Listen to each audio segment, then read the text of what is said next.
I'm going to go ahead and call this regular session of the Bloomington Common Council to order here at 6:30 on Wednesday, August 6th. Will the clerk please call the roll? Councilmember Rosenbarger? Here. Rallo? Piedmont Smith? Here. Stossberg? Here. Daly? Here. Zulik? Here. Sorry. Here. Thank you. Thank you. To open the meeting today, since today was the first day of school, I went down a rabbit hole today looking at the history of education. So for some of you who know, I actually have a master's in teaching, so it was kind of a fun little rabbit hole for me to go down. But of course, the history of education is like huge and massive, and there could be whole classes and books written on the topic. So I thought that I would highlight these few pieces of education in Indiana. So I was surprised to learn that Indiana was actually the first state to implement a state-funded public school system as part of their 1816 state constitution. And that's an interesting aspiration. Apparently, there was not actually enough tax dollars to properly fund it. But they did want to create it, and so partly as a consequence of that, there were lots of local schools that popped up that were actually run by various public groups, including various faith groups.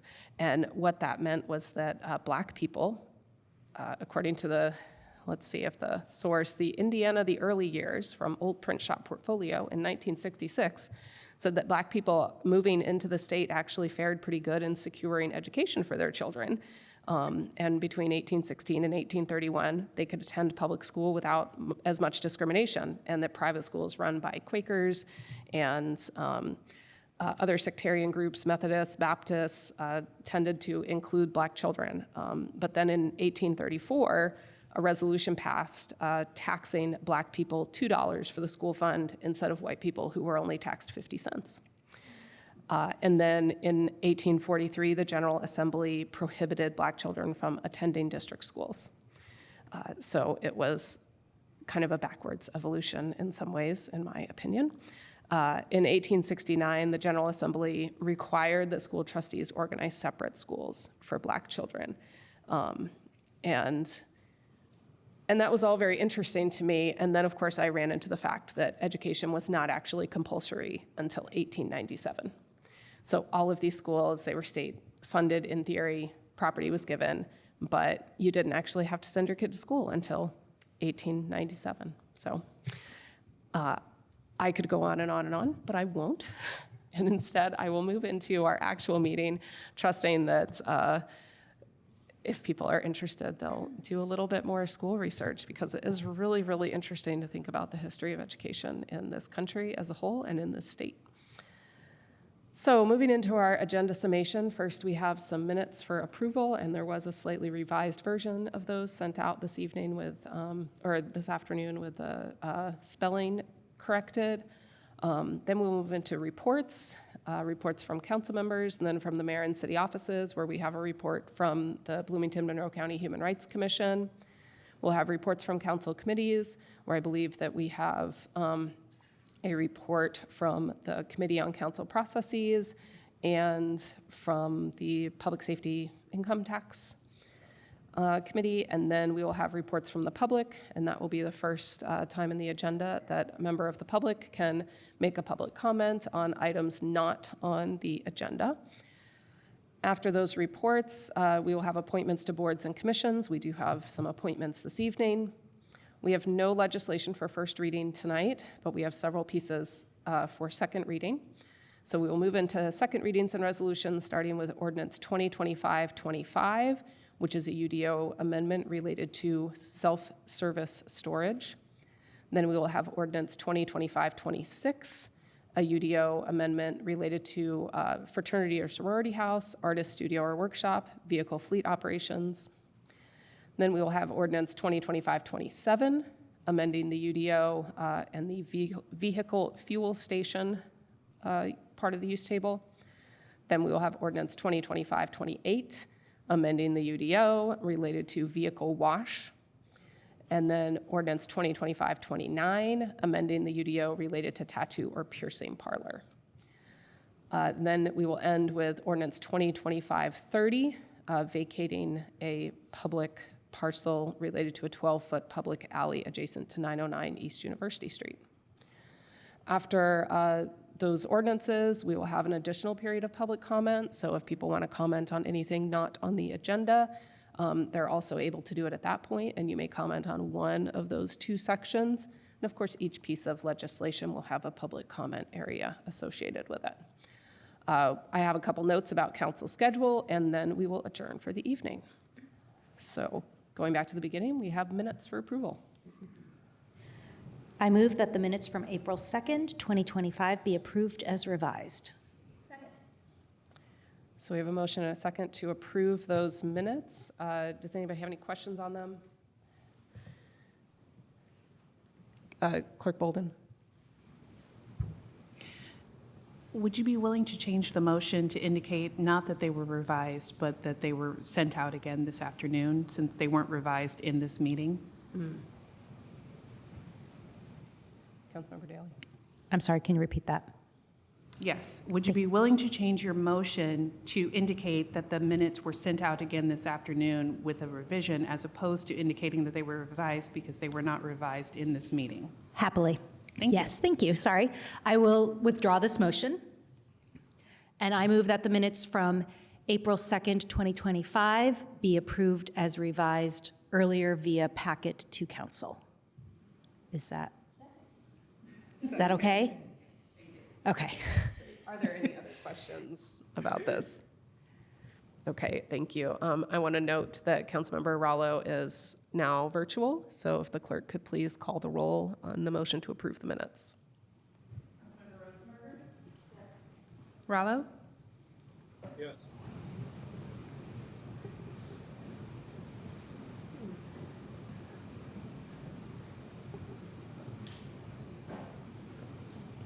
I'm going to move on to Councilmember Piedmont Smith and come back to Councilmember Rallo. Piedmont Smith? Yes. Stossberg? Yes. Daly? Yes. Zulik? Yes. Asari? Yes. And Councilmember Rallo? Yes. Can you hear me? Okay. Could the volume be off in chambers? Because I did see the microphone mute thing go, and then it does not appear as though Councilmember Rallo is muted. I'm not muted. I'll continue talking. Can you hear me? We're seeing his That's closed weird. captioning, Oh, yeah. just not hearing him verbally. Look at that. So that So we must can be- read you, Councilmember Rallo. That must be something to do with the sound in chambers, so. By the way, none of you are visible. The volume is up.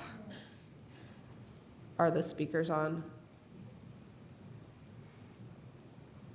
Yeah, I you believe hear? so, because these are working. Okay. Clerk Bolden, we generally want to see and hear folks online. How does seeing the closed captioning but not hearing the person work? I vote yes. Oh, there we go. Thank you to the tech team to make that happen. Am I audible? Yes, you are audible now. Very good. You're not visible, by the way. None of you. Oh, All I All can right. see is a seal of Bloomington. It's just FYI. okay. Thank you very much for that information. We will continue. Oh, the video had been disabled. We will work on the video situation for any of other Zoom participants. We're clearly having a little bit of tech difficulty this evening. So, Clerk Bolden, you have received all the votes now, correct? Wonderful. So those minutes passed unanimously. Moving on to reports. First, we have reports from council members. Councilmember Rosenbarger. Tonight, thank you. Councilmember Piedmont Smith. Yes, I have a few things to report on. First of all, today is the 80th anniversary of the bombing of Hiroshima.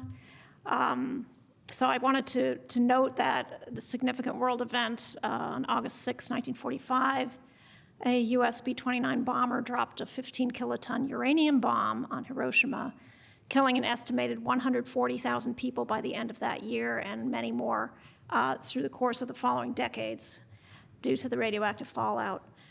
The group Nihon Hidankyo is a nationwide Japanese network of atomic bomb survivors who are known as Hibakusha.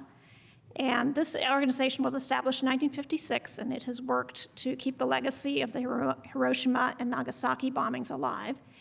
It has advocated for the abolition of nuclear weapons and the ratification of the UN Treaty on the Prohibition of Nuclear Weapons. And the organization did win the Nobel Peace Prize last year. Today, the UN Secretary General Antonio Guterres said in a statement that the very weapons that brought such devastation to Hiroshima and Nagasaki are once again being treated as tools of coercion. Guterres did add, however, that Nihon Hidankyo's Nobel Prize was cause for hope, saying that countries must draw strength from the resilience of Hiroshima and for the wisdom of the Hibakusha.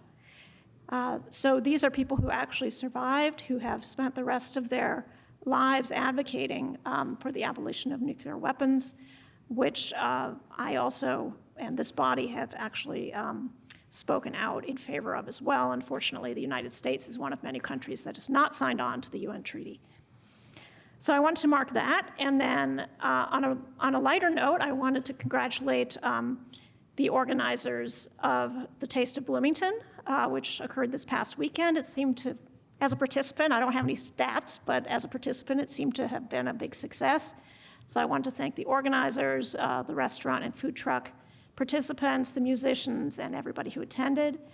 It was a great way to activate Kirkwood Avenue, and it was a free event. Of course, if you wanted food or drink, you had to pay for that, but free music, free good vibes, and so that was a great plus.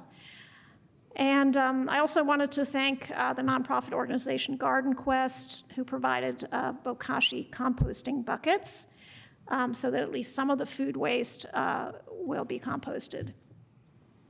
And finally, I do have my monthly constituent meeting this Saturday at 11 o'clock. You can join via Zoom or here in person in the McCloskey Room of City Hall.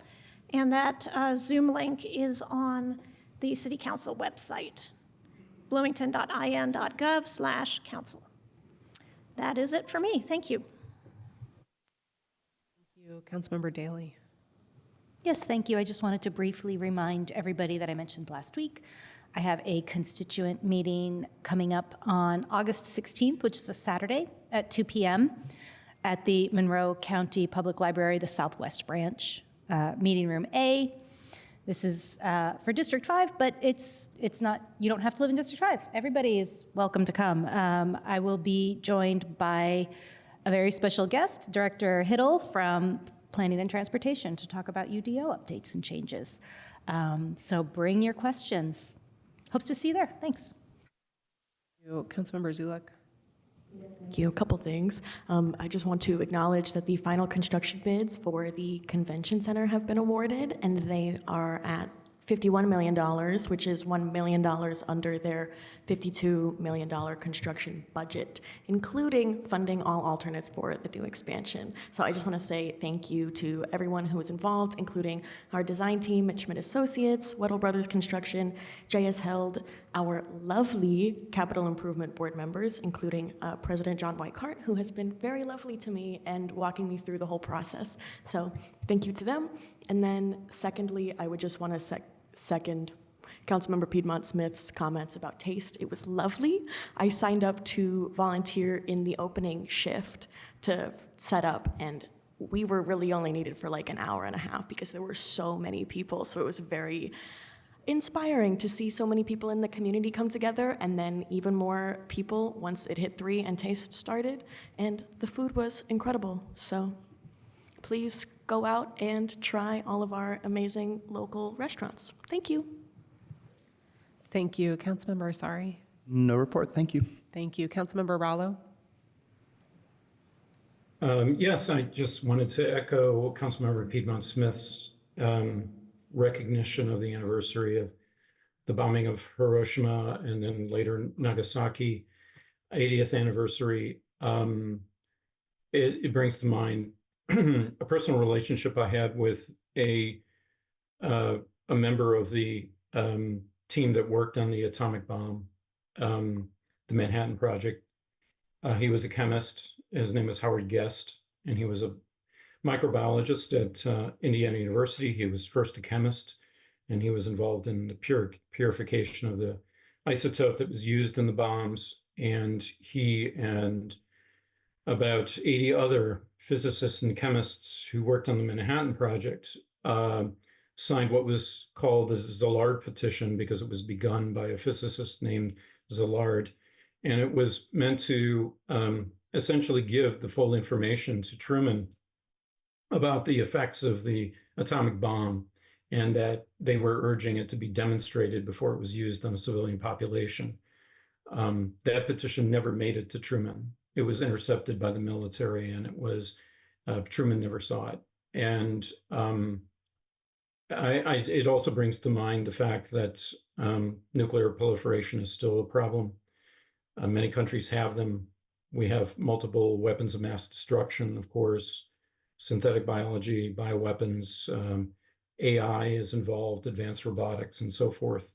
So we very much need treaties, international treaties, that can essentially bring the world community into some semblance of pulling back from the abyss. We withdrew from the ABM treaty back under Bush 1, or Bush 2, excuse me, W. Bush. We withdrew from the INF treaty under Trump, his first term of office, and the only remaining nuclear treaty is the START treaty, which is set to expire in February of 2026, and which gives us the means for verification and transparency regarding nukes, which is important. So it's something to keep in mind and to urge our lawmakers at higher levels, that the future of humanity, if you listen to Annie Jacobson's work, she's written numerous books on it. She's a wonderful speaker, and she talks about that we're just one mistake away from such a terrible accident of a nuclear holocaust. So we should all keep that in mind and urge our lawmakers to negotiate in good faith with other countries in the world to back away from this risk. So that's all I've got. Thank you. And I just have a short report this evening. I also wanted to mention my constituent meeting, which is supposed to be, I just looked at the date and then I forgot it, on August 16th. Usually I have it on the third Saturday, and I haven't officially canceled it yet on the calendar, but I will need to cancel that and change it, because with school starting comes the start of sports competitions, and my Saturday mornings change. So I will probably reschedule that as a Zoom meeting. So if you're interested in attending that, you can just kind of keep your eye on my council member calendar and council member page, and that will end up going out. So moving on down our agenda, I have to go back to my agenda. Next, we have reports from the mayor and city offices, and we have a report from the Bloomington Monroe County Human Rights Commission. And if you want to make sure to state your name as part of your report, welcome and thank you. Good evening, council members. I'm Rain Shaddy, and it is my honor to stand before you tonight as the chair of the Bloomington Monroe County Human Rights Commission and present the 2025 Bloomington Monroe County Human Rights Award. Unfortunately, we live during a time of high housing prices and lack of affordable and adequate services to alleviate the root causes of homelessness. These folks are some of our most vulnerable and underserved in our community. We believe, as members of the BMHRC, that humans have a right to shelter. In fact, housing status is a protected class under our city's Human Rights Ordinance. Ordinance 1516 in 2015 amended the Human Rights Ordinance and passed by City Council by a vote of 9-0. The amendment stated, whereas the city of Bloomington seeks to protect its citizens in the enjoyment of civil rights and promote mutual understanding and respect among all who live and work within the city.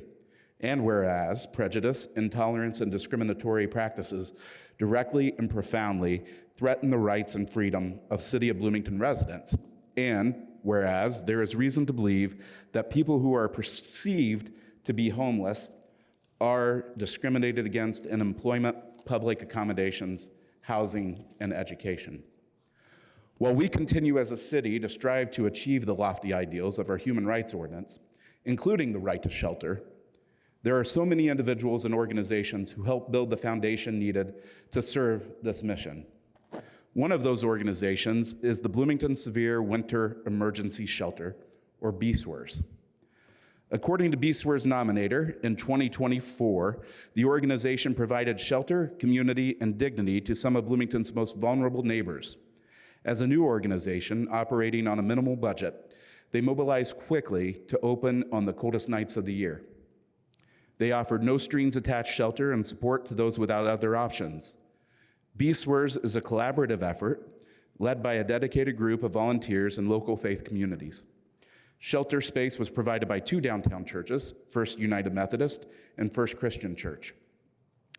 Their nominator praised the tireless work of volunteer coordinators Allie Jewell and Caleb Hoagland, along with the BSWERS Board of Directors, the Reverends John Nyota and Sarah Lynn Gershon, along with all the shift leads and shelter volunteers.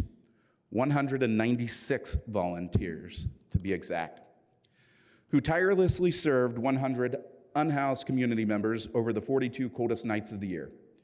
They provided shelter, community, and dignity to some of Bloomington's most vulnerable neighbors who had limited to no resources to survive those evenings.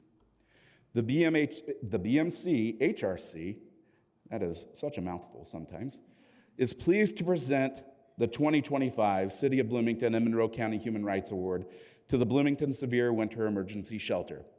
This commission recognizes and appreciates your hard work, folks, back in the back here, and perseverance, and we look forward to seeing how you continue to serve our unsheltered neighbors in their most vulnerable times.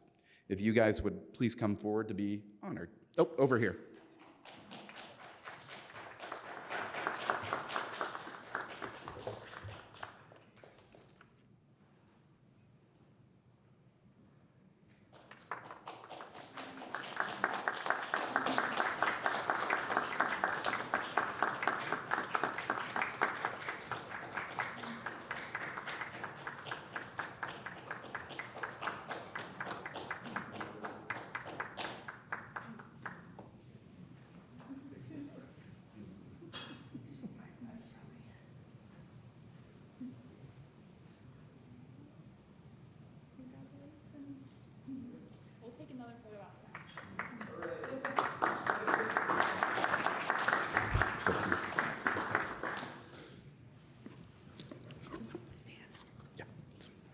Let's all continue to work together to build a thriving and compassionate community where everyone feels safe and respected and valued. Thank you, council members, for your time tonight. Thank you. Are there any council member comments or questions? Councilmember Daly. Much. Appreciate that really important and hard work, and I know that was a lot, and it was very needed and very appreciated for the people that you helped, so thank you. Councilmember Piedmont Smith. Yeah, I had the honor of working with these folks last winter, and I think that this organization will be needed for the foreseeable future. I know that we have heading home, and we're working very hard to make homelessness brief, rare, and non-repeating, but in the interim, there are folks who risk freezing to death in our winter environment. So I'm just really, really grateful for these folks for pulling this together, and I'm proud to be part of it. Thank you. Thank you. Any other council member comments or questions? Okay. I will just echo the thanks that other people have already said, and also thanks to the Bloomington Monroe County Human Rights Commission for the work that they do, not just in presenting this award and recognizing the work being done by others in our community, but also you guys do really important work too. So thank you very much. Moving on to council committees. Councilmember Piedmont Smith, I think that you're chair maybe of both of the committees giving your reports tonight, so what do you want to start with? I will start with Committee on Council Processes. I mean, you heard from us last time, so hopefully you're not sick of hearing from this committee, but we have a short thing this time, which is revising the rules for public comment, because currently our rules for public comment talk about citizens being allowed to comment.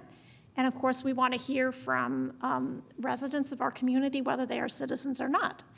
And so we propose to change wherever it says citizens, change that to residents. So as you can see displayed here are our rules, and it's just, I think there are maybe 4 places where we're changing that word. Thank you. Are there councilmember questions or comments on this change to our rules for public comment?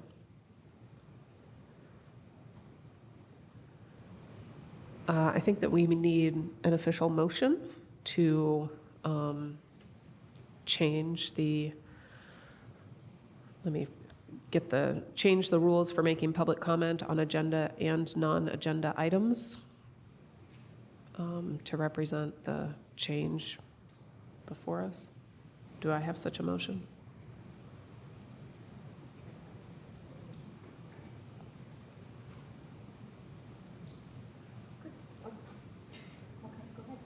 Councilmember Zulik? So moved. Second. I think that we actually need a motion that isn't just a so moved based on mine. Is that correct, Clerk Bolden? I think if you restate the motion that was so moved, that would be sufficient If I do? as the president. Okay, the motion is to change the rules for making public comment on agenda and non-agenda items to the document brought before us by the Committee on Council Processes, which changes the word citizens to the word residents in all places on the document. Is that good? Works. Great. Now that there is an official motion, are there any other comments on this motion? Okay, I have one. I just want to say thank you because I thought that we had already done that at some point, and maybe we changed citizens to residents somewhere else. But I'm glad to have this change done. Any other? Great. Will the clerk please call the roll on the motion to adopt new rules? Modified rules. Yes. Councilmember Rallo, Yes. Piedmont Smith, Yes. Strasburg, Yes. Daly, Yes. Zulik, Yes. Asari, Yes. Rosenbarger. Yes. Thank you. Thank you. So that motion passes 7-0. So those are our new rules for public comment. And so those should be updated on our website in the coming days. Councilmember Piedmont Smith next. The second report is from the PS Lit Committee of the Monroe County Income Tax Council. That's the Public Safety Local Income Tax Committee, comprised of representatives from Ellettsville, Steinsville, Monroe County Government, and City of Bloomington. We met in July to determine what proportion of the 0.25% of that local income tax rate should go for our central dispatch budget. So we decided to keep that proportion the same as last year, which means that we don't need to take action as a Monroe County Income Tax Council because there is no change. So we We, as required by state law, we issued a call out for proposals from emergency service providers that are not part of City of Bloomington, Ellettsville, or Monroe County government.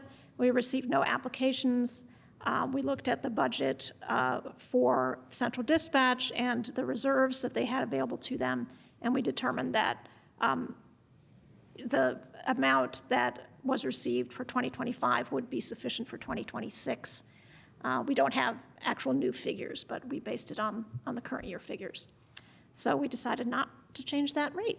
So that will come off the top for Central Dispatch. The rest is distributed among the 4 governmental units. Great, thank you very much. Are there questions for Councilmember Piedmont Smith about the PS Lit Committee's decision?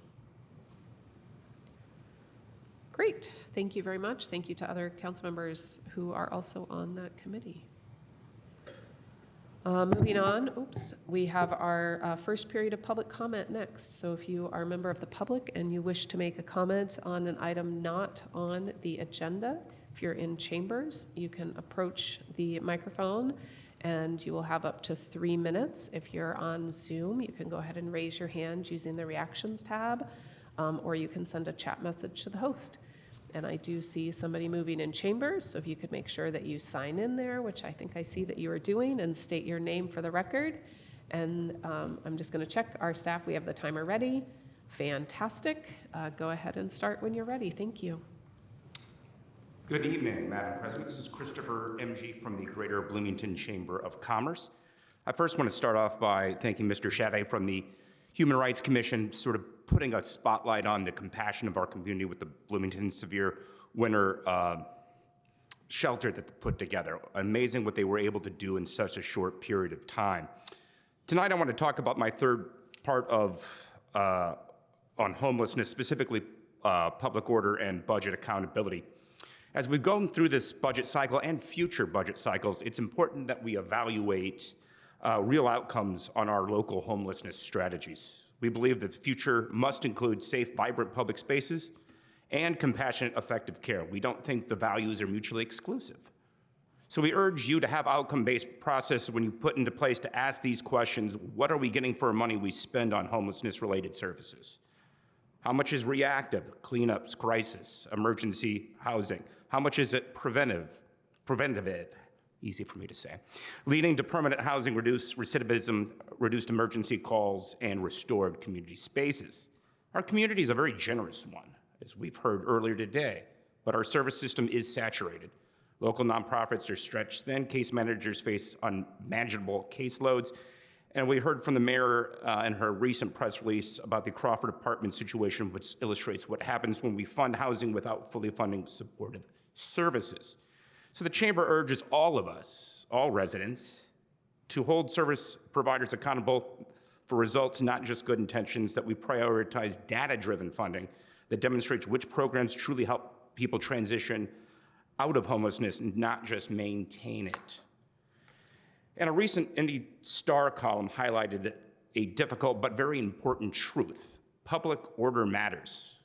When public disorder is allowed to escalate, whether through encampments, untreated mental illness, or lack of oversight and supportive housing, a ripple effect throughout the community occurs. This isn't just about criminalizing homelessness, which is not the intention at all, but just having realistic intentions. We can't pretend public disorder doesn't come at a cost. It does, to businesses, families, even those experiencing homelessness who deserve environments where they can recover.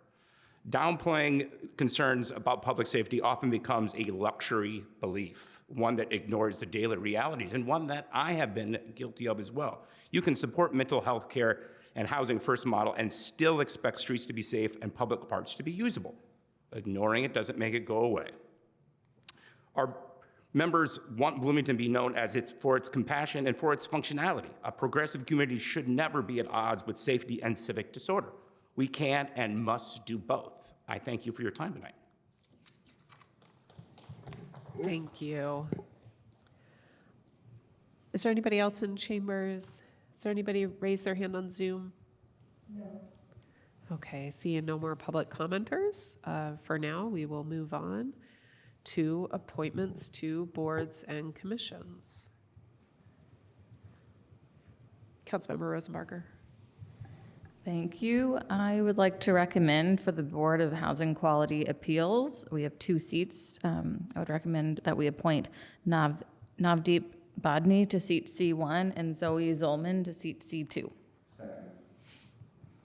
you very much. We have a motion and a second for 2 appointments to the Board of Housing Quality Appeals. Are there council member questions?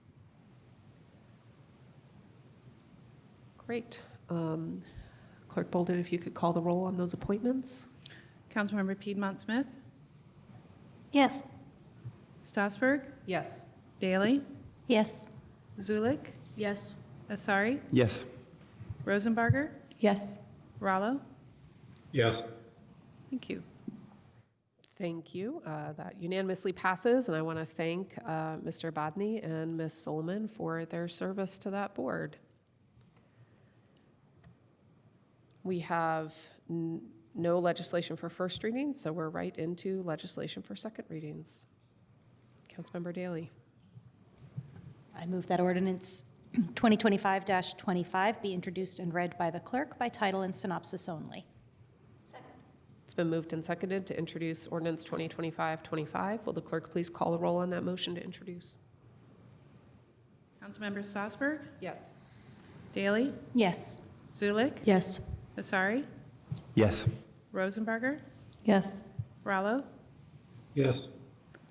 Thank you. That motion And- passes. Wait, Piedmont Smith, Yes. I'm so sorry. I forgot where we started. That motion passes. Will the clerk please read? yes. Ordinance 2025-25 to amend Title 20 of the Bloomington Municipal Code regarding use table amendment and use-specific standards, storage, and self-service. The synopsis is as follows. This amendment would reduce the zoning districts where this use would be allowed.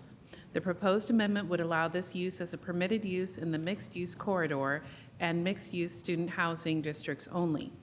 A new use-specific condition has been proposed that would only allow this use in the MS district if there are more than 20 dwelling units. Thank you. I move that ordinance 2025-25 be adopted. Second. Thank you. It looks like we have a member of planning here to present. If you could go ahead and introduce yourself for the record. Thank you, Eric Grulich, Development Services Manager. So I am here to present a series of UDO amendments tonight. There are 5 of them that are coming to the council tonight. These were part of a package of 7 that went to the Planning Commission in July. 2 of those were held back for further discussion for the next hearing coming up next week. So there were 5 of these amendments that left the Planning Commission that were forwarded on to you. So we'll step through those 5 tonight. So real quickly, there are 5 amendments that are coming to you, a total of 7 that are packaged together. And a lot of these deal with reducing the zoning districts within the UDO where certain land uses can occur. A lot of these uses have certain negative effects that we've seen over the years in terms of a lack of street activity. A lot of these are vehicle-oriented uses. They are not high employment generating uses. Some of them can be very environmentally unfriendly. They are not very they don't offer a lot of jobs, can have some negative impacts on adjacent properties. And in general, these are things that we certainly feel like we have a lot of, and these take away from land that is available for housing. So I'll real quickly just kind of go through the first one. So the first one that is here tonight, this is ordinance 2025-25, deals with the use storage self-service. So we are proposing in this UDO amendment to reduce the zoning districts where this is allowed to just the mixed-use corridor zoning district, the MC zoning district, and to allow this as an accessory use in the student housing district only. So real quickly on this screen here, you can see a map of the MC zoning districts. So all of the uses that we are going to be discussing tonight in regards to vehicles, as well as self-storage units, we're proposing to reduce to just the MC zoning districts. So you can see where those zoning districts are. These are the portions of the city that are adjacent to our arterial roads. So certainly the more heavily developed commercial corridors along South College and South Walnut. West 3rd Street, College Mall Road area, North Walnut along the bypass. So while we are proposing to reduce the zoning districts where these uses are allowed, there's certainly still a lot of land that is available for them.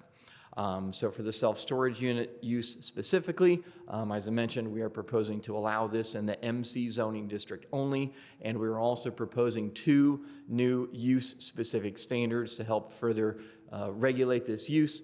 One of those is that the maximum footprint that is allowed for this use shall not be more than 1,500 square feet or 20% of the property, whichever is less. And then the second one deals with this use within the MS, which is the mixed-use student housing district, that allows this only as an accessory use if there are more than 20 dwelling units on the property. So as I mentioned, we're proposing just to reduce the districts where this is allowed, to help give more land for other land uses that the community needs a lot more, and certainly for housing. So the Planning Commission did hear this and voted 5-0 to forward this to you with a favorable recommendation. And so I'm here tonight to answer any questions. Thank you very much, Mr. Grulich. Does council have any questions? No questions from council members on this ordinance. Okay, thank you very much. We'll go ahead and go to public comment. I have a question. Oh, Councilmember Rallo, I'm so sorry. I did not see your hand up there. Thank you.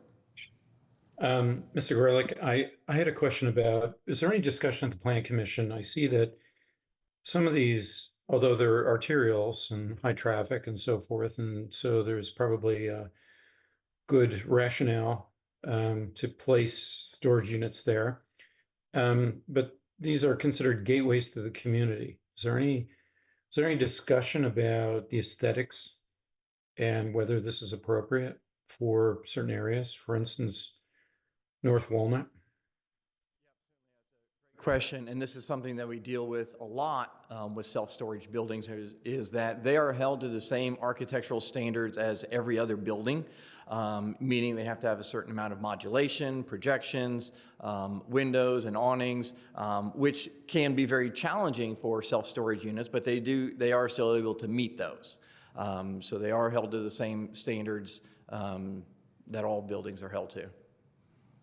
Well, okay, let me just drill down a little bit more. So there is a very large facility on North, Walnut, and it doesn't seem to have windows. It has a lot of doors for storage and so forth. Am I mistaken about that this is referring to self-storage? Do you know the facility I'm talking about? I don't know the name of it, but. Well, so there's only been two or three self-storage buildings that have come in under the UDO and been able to meet the architectural requirements. It's possible the one that you're thinking of is on way far north Walnut, and that's actually in the county. Oh, it is. Oh, so that's county jurisdiction. Yeah, if you're thinking about the one where Walnut almost merges with I-69, that's in the county. I see. Okay, and obviously their architectural standards are quite different. Yes. Is this something that? Yeah, I can't speak to their standards. Yeah. Well, it's something maybe to address at a later time with our colleagues in the county then.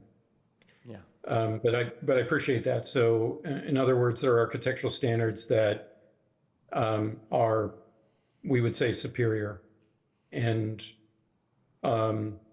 wouldn't render a building like the one I'm describing. Yeah, so the building that you're thinking of, it's the same. If it's the same one that I'm thinking of, those would certainly not meet our architectural standards. Okay. All right. Thanks for that clarification. Thank you. Are there other council member questions? Council member, sorry. Quick one, and thank you so much for the presentation. And I'm sorry if I missed this, but will there be any current storage facilities that will become non-conforming? If there are any, and I'm sure that there are probably a few of those, I don't have a map of every single self-storage building that's in the city, so there are certainly some of those that could be rendered non-conforming. They're allowed to certainly continue and remain in business and exist. They just can't expand if that use isn't allowed in the district where they are. To wait, okay. And then just a similar question as whether we think there's any market sort of, I don't know, implications of limiting storage units. Like, is this going to make, because it's something I've actually often wondered is that are all of the storage units, do we have any sense of, are they all at capacity? Is there still a lot of pent-up demand for storage, et cetera? Yes, we get a lot of requests, a lot of inquiries about self-storage units coming into town in new locations. So there's certainly a lot of demand for them. I think what makes them appealing is, it's a lot of low overhead, and so they're very easy to install and a long-term benefit to the property owner, but it doesn't really activate the street, as I was mentioned. It's just a very negative, low land use in terms of providing much amenities beyond, income for the owner. And there's certainly a lot of better uses for the land that we've identified that we would like to try to make it a little bit less likely. Used, but my concern is just that question about if there's a lot of demand for storage in Bloomington for users, right? For residents of Bloomington to store their things, and we restrict the possible development of storage. Does that, as a storage owner, do I raise the prices? And what does that do to the needs of residents of Bloomington who want to store their things? Well, so that can be a very multifaceted answer in terms of acquiring goods and just storing them. If you don't have the place to store the things, do you really need all those things? Well. But to get back to your main point there, and going back to the map that I was showing for the mixed-use corridor district areas, there is a lot of land where this use can certainly still occur. We're maybe taking off 5%. Of that area. So there's lots of land that this use can still occur. But as I mentioned, we see other higher uses for this land besides self-storage units, and we want to try to take some of these low-hanging fruits that don't have a lot of return for the community as a whole, and make them, offer this land for other uses that could be better. Thank you, very clear. Thank you so much. Other council member questions? Okay. Now we can go to public comment, I think. So if there's a member of the public in chambers who would like to comment on this particular UDO ordinance amendment to further limit the use of self-service storage, approaching the microphone, and you would have up to 3 minutes. If you are online, you can raise your hand using the reactions tab or send a chat message to the host. I don't see anybody moving in chambers. Are there any hands raised on Zoom? No. Okay, I'll come back to council then for... Sorry, there's one right now. Oh, now that I keep on getting surprised by Zoom tonight. Go ahead whenever you're unmuted. Please state your name for the record, and then you'll have up to 3 minutes. Hi, I'm Paul Rousseau. I just have one question. How will the proposed changes affect access to people who don't use motor vehicles to get their things stored? In other words, pedestrians and bicyclists. Thank you.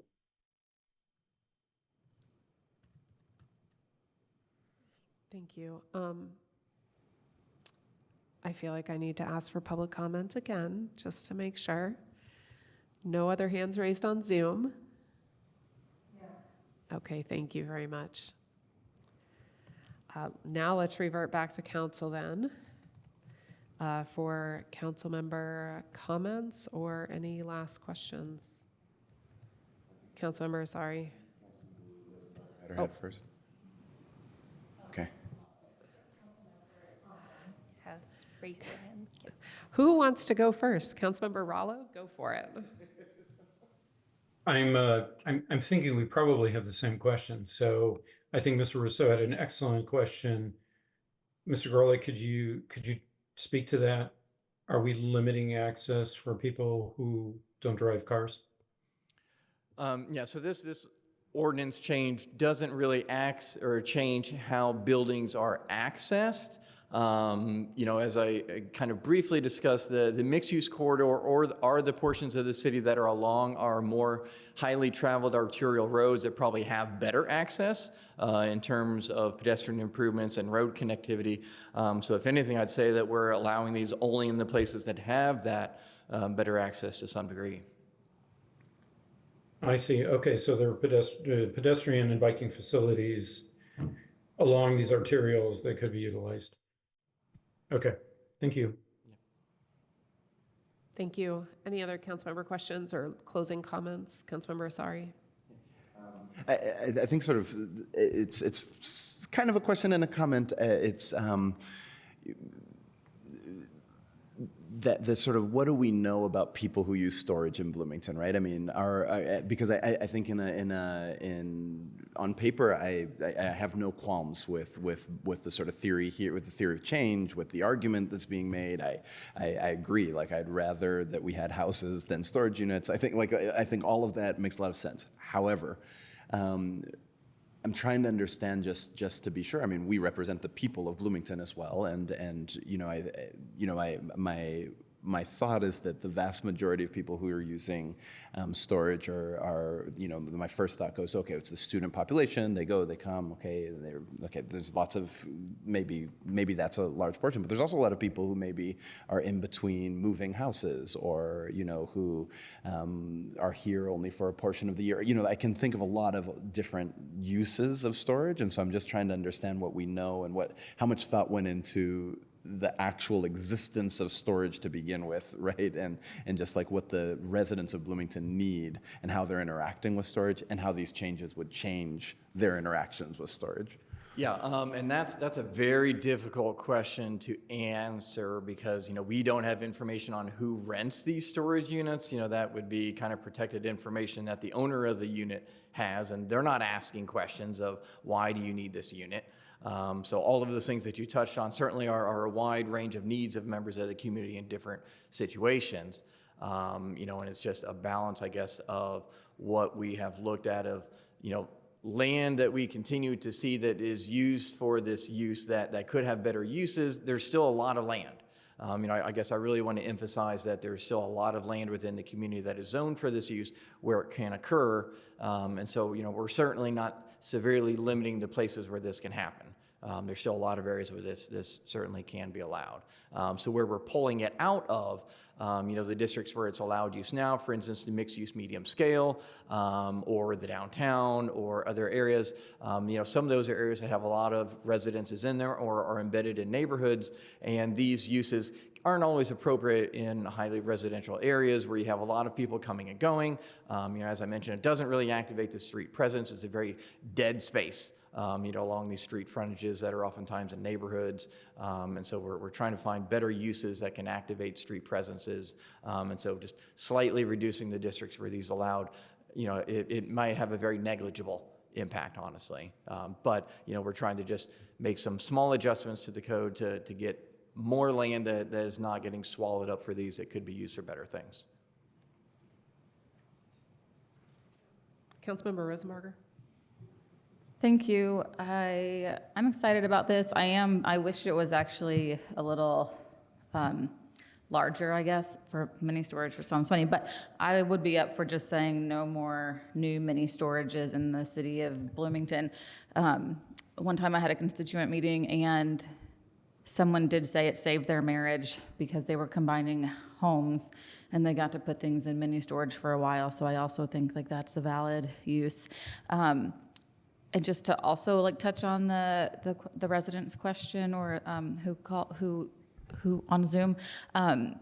We have mini storages already kind of all over the place, and there is at least one. Well, I can think of two right now, right on the beeline. So if people are walking or biking their belongings, there's one right on the beeline. It reminds me of the book, The Goldfinch, right, where he does take public transit to store his famous stolen piece of art. Thanks.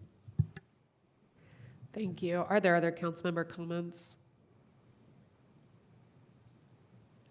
I'll go ahead and make one then, not seeing others right now. I wanted to address Councilmember Asari's point about storage unit demand with an anecdotal story that last summer I did some research into if I needed a storage unit, was there one available? Kind of thinking to myself, if a lot of students need to store items over the summer, then that might be peak demand. There were plenty of units available, and I was honestly shocked about how much they cost. Like hundreds of dollars a month, and I was just floored at some of those prices in terms of speaking to Mr. Grulick's early point that they are real moneymakers for whoever develops them, but they are not really beneficial to the city in terms of activating the street, in terms of being a place where community members can congregate and socialize and have activities, and they don't have employees, so they are not producing jobs. They're really not an economic benefit, and I think that we have at this point plenty of storage options. Once again, that is based on my anecdotal personal research. And then in terms of kind of your other concern, like who are people using self-storage? Like do they care about this change? At the Plan Commission, there were 0 public comments related to this ordinance. And it was something that had to be noticed publicly on postcards to the entire city, and there was nobody who commented on it in any way. So I will certainly be supporting this change this evening. Are there other council member comments? Seeing none, will the clerk please call the roll on ordinance 2025-25? Councilmember Daley. Yes. Zulik. Yes. Asari. Yes. Rosenbarger. Yes. Rallo. Yes. Piedmont Smith. Yes. Stossberg. Yes. All right, thank you. So that one passed 7-0. On to the next. I move that ordinance 2025-26 be introduced and read by the clerk by title and synopsis only. Second. It's been moved and seconded to introduce ordinance 2025-26. Will the clerk please call the roll on that motion? Councilmember Zulik. Yes. Asari. Yes. Rosenbarger. Yes. Rallo. Yes. Piedmont Smith. Yes. Stossberg. Yes. Daley. Yes. Thank you. Will the clerk please read?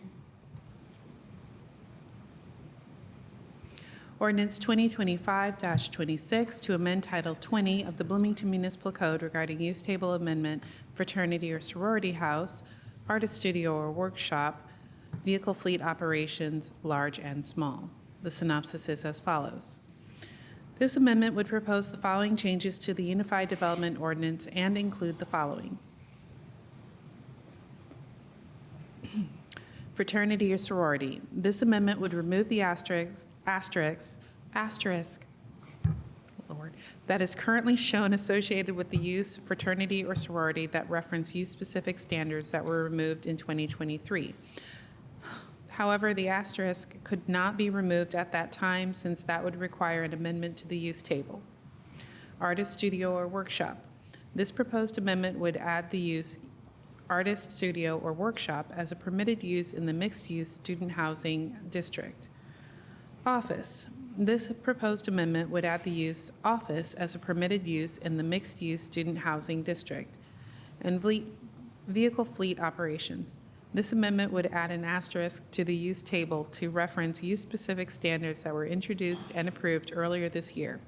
However, the asterisk could not be added at that time since that would require an amendment to the use table. Thank you. I move that ordinance 2025-26 be adopted. Second. Thank you, Mr. Grulick. Go ahead. Eric Grulick, Development Services Manager again. So these series of amendments actually represent really more of kind of a housekeeping to the use table, in that changes to the use table require notification to all affected property owners, And so because some of the uses touch multiple zoning districts within the city, oftentimes in order to meet all of our legal requirements, we have to send a notice to every member, every property owner within the city if we do changes to the use table. So we don't do those very often because that's a big undertaking for us financially as well as physically. So the amendments as part of this ordinance just are kind of some cleanup. So there was a change to the use-specific standards that was done to the UDO last year, I believe, that dealt with the removal of use-specific standards for the use fraternity or sorority, but we could not remove the asterisk that referenced those standards in the use table because, as I mentioned, that would require notification of the entire city for changing the use table. So this change is simply removing that asterisk that is associated with the use fraternity or sorority house that previously referenced some use-specific standards. So by removing those use-specific standards, this also involves a slight renumbering to the use-specific standards. There were 3 other uses that the numbers for those change.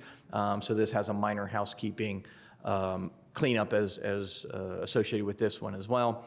And then another change that has been long on the list to try to give some more flexibility in the mixed-use student housing district. Oftentimes when we have projects come forward that have ground floor commercial space or other uses, sometimes they struggle to fill some of those uses. So there's been some requests to allow for office space within the mixed-use student housing district to give some more flexibility for that use. So we're proposing to add that as a permitted use within the mixed-use student housing district, as well as adding the use artist studio or workshop as a permitted use in the mixed-use student housing district as well. And then, again, earlier this year in the beginning part of the year when we did our annual series of use table amendments, we introduced some new use-specific standards for the use vehicle fleet operations. But again, we could not add the asterisk that referenced those in the use table because that involved changes to the use table itself. So at this time, we are adding the asterisk to reference those use-specific standards that were already approved. So these were part of the amendments that were heard earlier that the council approved about a month and a half ago. So those are already in place. We're just doing some cleanup here to add the asterisk that references those. So again, this was heard by the Planning Commission last month, and they voted 5-0 to forward this to you with a favorable recommendation, and I'm happy to answer any questions. Thank you, and excuse me, I'm going to pass the gavel over to Councilmember Piedmont Smith because we have an amendment for this one. Yes, there is an amendment brought forward by Councilmember Strasburg, so I guess I would like to move Amendment 1 to Ordinance 2025-26. Second. All right. Councilmember Strasburg, please describe the amendment. So Mr. Grulich actually already described what the amendment does. It's regarding the fraternity and sorority section. As it's written, the attachment related to this only included removal of the asterisk, which tracks to a particular section of the UDO that describes what the special requirements are for that, and there are no more special requirements. And so, but a change that was made at the Planning Commission level that was not in the original packet and not in the original Attachment A was to also then delete that reference that it tracked back to, that 2003-030 B10, I think.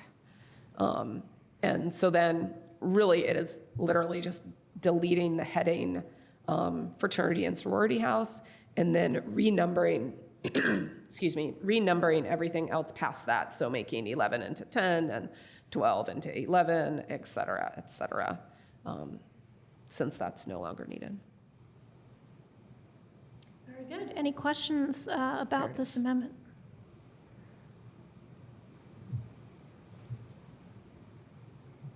All right, seeing no questions, is there anybody in the public who would like to comment on this amendment, which is just taking out a section that doesn't have anything in it anymore? I don't see anybody in chambers. Is there anybody on Zoom who would like to comment? No. Nobody on Zoom. All right.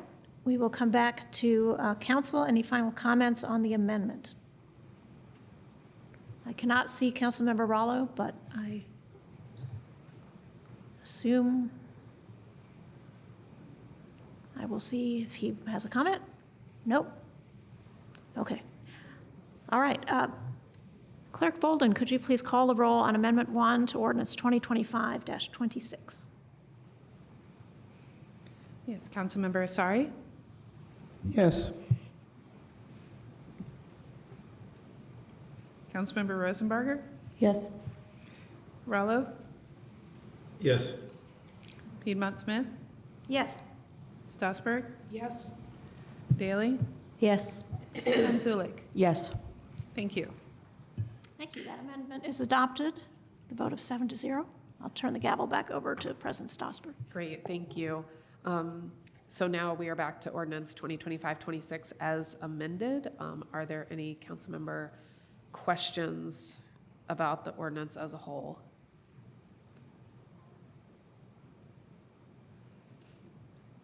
All right, seeing no questions, I think that means that we need to go to public comment. So are there any members of the public who would like to make a comment on ordinance 2025-26? If you're in chambers, you can make your way to the podium. If you're online, you can go ahead and raise your hand using the reactions tab. Do we have anybody raising their hand on Zoom? No.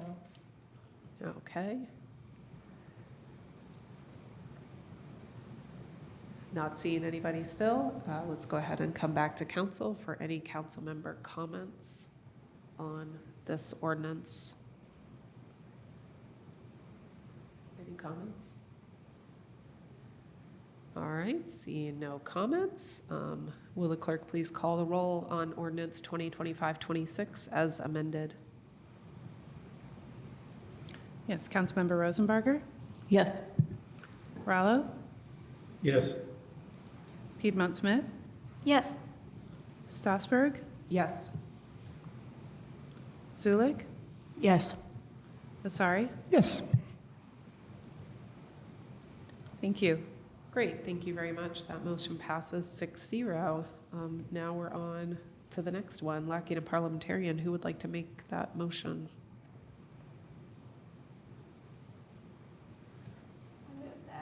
Councilmember Piedmont Smith. I move that ordinance 2025-27 be read and introduced by title and synopsis only by the city clerk. Thank you. It's been moved and seconded to introduce ordinance 2025-27. Will the clerk please call the roll on that motion to introduce? Yes, Councilmember Rallo? Yes. Piedmont Smith? Yes. Strasburg? Yes. Zulik? Yes. Asari? Yes. Rosenbarger? Yes. Thank you. Will the clerk please read?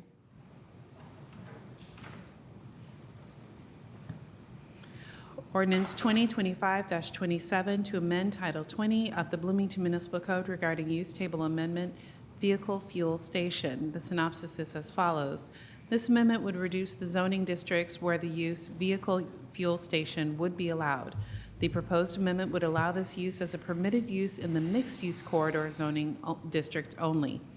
This amendment would also remove several use-specific conditions since this use is proposed to no longer be allowed in those districts referenced. I move that ordinance 2025-27 be adopted. Second. All right. Mr. Grulich, you are up again. Thank you. So again, as I kind of prefaced at the beginning of the overall presentation, there are several uses that we are looking to slightly reduce in the UDO use table of the districts where those are allowed.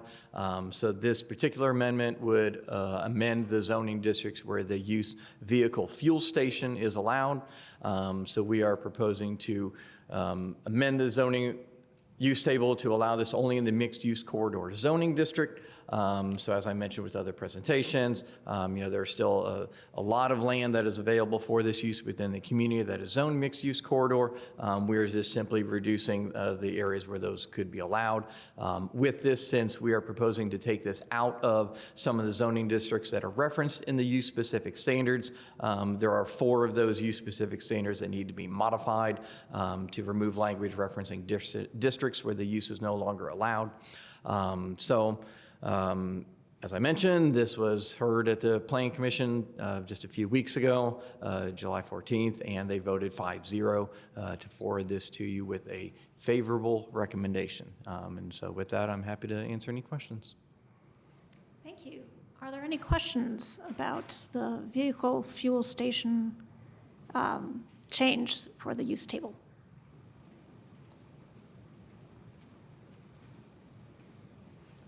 Councilmember Asare.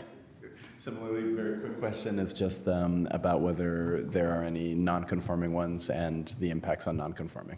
Yeah, so again, just like self-storage units, there are certainly a few of these that probably do exist in the zoning districts where we are proposing to remove those from. Those would be grandfathered. They are allowed to continue and remain. They just can't expand on the sites where they are now.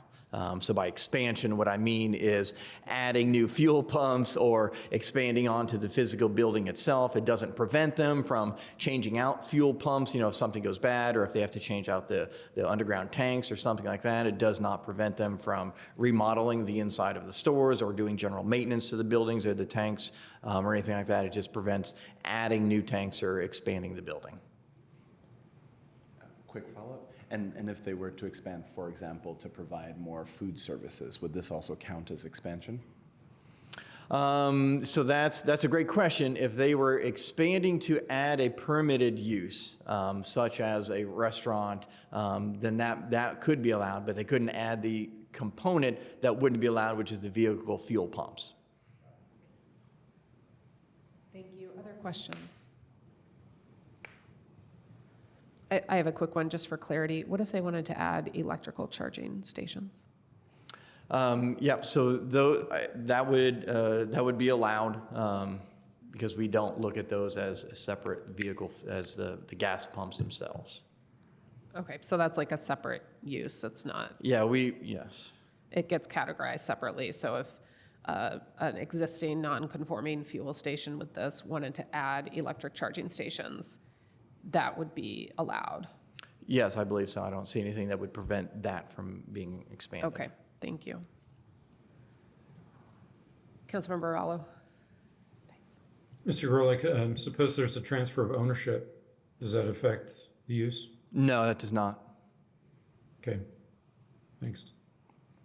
Other questions? All right, not seeing other questions. Thank you very much. Let's go ahead and go to public comment on ordinance 2025-27 vehicle fuel station.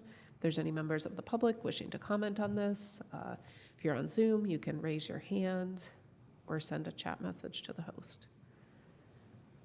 I don't see any. Oh, there is one person in chambers. Go ahead and step forward. Please make sure that you sign in on the pad there and state your name for the record, and then you'll have up to 3 minutes. Okay, I noticed at the College Mall, there is a brand new charging station, probably at least a dozen for electric cars. Possibly, maybe they would. If you could state your name for the record. Virginia Southern, sorry, Thank I was you. writing it as I was. That's okay. Yeah, so it was puzzling to me because it said fuel station. I was thinking maybe they should say fossil fuel station or something like that because it's still a fueling facility. And even though this facility is not open yet at the College Mall, it's probably a good use there. It's on the backside where nobody parks anymore, really. So anyway, I thought it might be uncomplicate things if they don't have to notify everybody again, that maybe they should use fossil fuel in some places instead of just fueling. That was my only comment. Thank you. Thank you. Are there any hands raised on Zoom? No. Okay. Not seeing anybody else in chambers. We will come back to council. Councilmember Piedmont Smith. Ms. Southern makes a good point, and so I looked up the definition of vehicle fuel station, and it says a facility limited to retail sales to the public of gasoline, biodiesel, electricity, ethanol fuel blends, hydrogen, natural gas, or other fuels for motor vehicles. So it seems to me that it does include electrical charging stations for electric vehicles. So I wanted to go back to Mr. Grulich and see if there's a non-conforming prior use and they did want to add electric charging stations, it seems like that would count as fueling. Yeah, so we have not considered any time that a business wants to add charging stations as the use on there. That's just an ancillary use that occurs on the property that they have that. So we've dealt with this in lots of situations where certain businesses have had charging stations installed, whether it's a Tesla, businesses or churches or other situations where you're actually required to have certain charging stations once your lot gets over a certain number of parking spaces. So it's not a separate use. You still have a main use that is occurring on the property. So the electric charging stations, we don't consider that we don't consider that a vehicle fuel station use in and of itself. Certainly we can look at making sure that the UDO is clear. Since we're removing this use from some districts and this question's come up, we'll certainly put this on the list of things to make sure that we're clear in the UDO that the installation of an electric charging station is not this use in and of itself. Because certainly we don't want to discourage that. We want to promote that as much as possible. So we'll look through, and if there's anything that's going to be cleaned up to make that clear, we'll certainly do that. Yeah, I think it would need to be clarified in the definition, but I appreciate hearing that that's currently not considered equal to a gasoline pump. Mm-hmm. Thank you. Thank you. Are there other councilmember questions or follow-up? Councilmember Rallo? Yeah, following up on that, Mr. Garlick, so we don't specify where to put electric charging stations, so they can occur in all districts. Is that correct? Yes, right now, as I mentioned, we have not looked at that as a separate use in any situation or applied a setback requirement for those pumps or charging stations. Okay. So this is something for future consideration. I don't know. I mean, like you, I would like them to be much more available for people. But I don't know if there's a downside of where they occur and so forth. So anyway, look forward to maybe that discussion sometime later. Sounds good. Yep. Thank you. Are there other last questions before we go to comments? Okay. Are there any council member comments then related to this ordinance? Councilmember Rosenbarger. Thanks for doing this. I know Councilmember Flaherty is not here, but it's great too that he got the ball rolling on these things. I think it is, these are in our climate action plan, and it's neat to see us taking steps to change the UDO to reflect what residents stated as our goals. So thanks. Thank you. Other council member comments?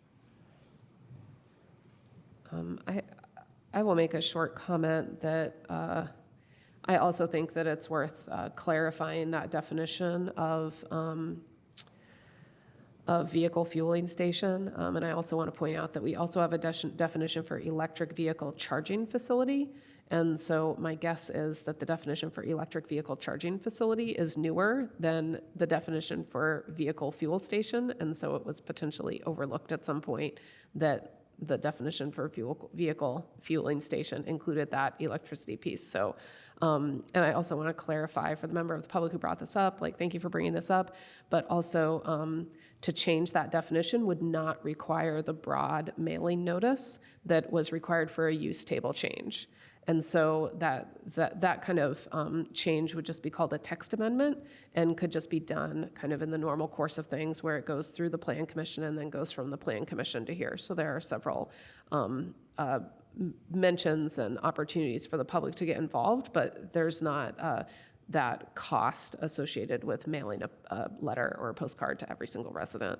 So that is a change that I would encourage us to look at, and I will commit to following up on that with planning to make sure that gets done as it's able. So unless there are other comments, will the clerk please call the roll on ordinance 2025-27? Councilmember Piedmont Smith, Yes. Stossberg, Yes. Daley, Yes. Zulik, Yes. Asari, Yes. Rosenbarger, Yes. Rallo. Yes. Thank you. Thank you very much. That passes 7-0. On to the next one. I move that ordinance 2025-28 be introduced and read by the clerk by title and synopsis only. It's been motioned and seconded to introduce ordinance 2025-28. Will the clerk please call the roll on that motion? Councilmember Stossberg, Yes. Daley, Yes. Zulik, Yes. Asari, Yes. Rosenbarger, Yes. Rallo, Yes. Piedmont Smith. Yes. Thank you. And just to clarify for the public that are here, when we have a member participating via Zoom, all votes have to be by roll call. So that's why this is happening every time. So will the clerk please read? Ordinance 2025-28 to amend Title 20 of the Bloomington Municipal Code regarding use table amendment vehicle wash. The synopsis is as follows. This amendment would reduce the zoning districts where the use vehicle wash would be allowed.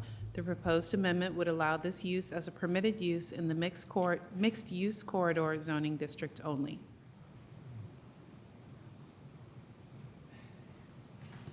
I was waiting for more. I'm sorry. Thank you. I move that ordinance 2025-28 be adopted. Second. Thank you. Mr. Gulick. Thank you. So again, just kind of following up on earlier comments, as we looked through the zoning code for certain uses that we felt like could be modified in terms of the zoning districts where those are allowed. Vehicle washes or car washes was another one of those things that's long been on our list of things to look at and reevaluate. So as we are looking to kind of reduce the zoning districts where a lot of the automobile-oriented uses are located, vehicle wash was certainly one of those, and so we are proposing, in keeping with the other uses that we've briefly discussed, to make this a permitted use in the MC, the mixed-use corridor zoning district only. That would be the only change associated with this proposal. There are no other changes to the use specific standards or anything that would pertain to this. So the Planning Commission heard this petition as well and voted 5-0 to forward this to you with a favorable recommendation. Thank you. And we also have an amendment on this one, and Councilmember Piedmont Smith is away from the dais, but if somebody would like to move that amendment.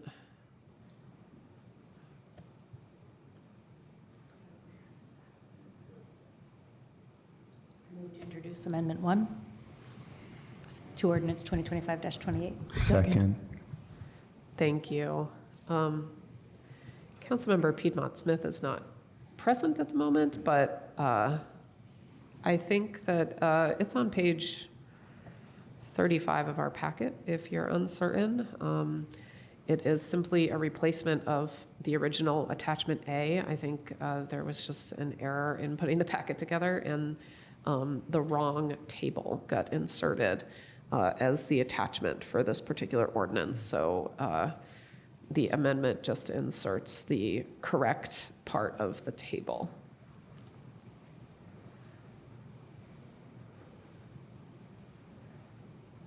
Are there any questions on Amendment 1 to Ordinance 2025-28? All right.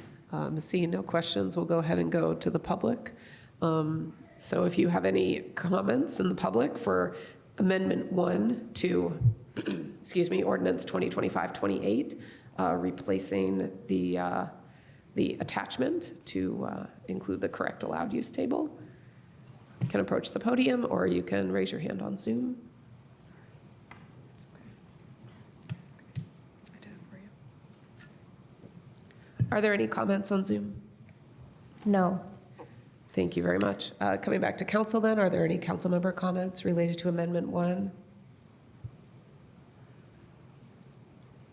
Seeing none, will the clerk please call the roll on Amendment 1 to Ordinance 2025-28? Yes, Councilmember Daley? Yes. Zulik? Yes. Vasari? Yes. Rosenbarger? Yes. Rallo? Yes. Piedmont Smith? Yes. Strasburg? Yes.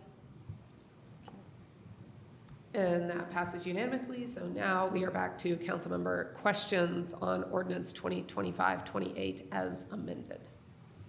So are there any questions by council members for the ordinance regarding vehicle wash? Councilmember Asari. I promise this question is not about people who fall out of the zone. The question is only somewhat relevant. I'm sorry. It is totally relevant so that Roberts doesn't jump up in his grave or something.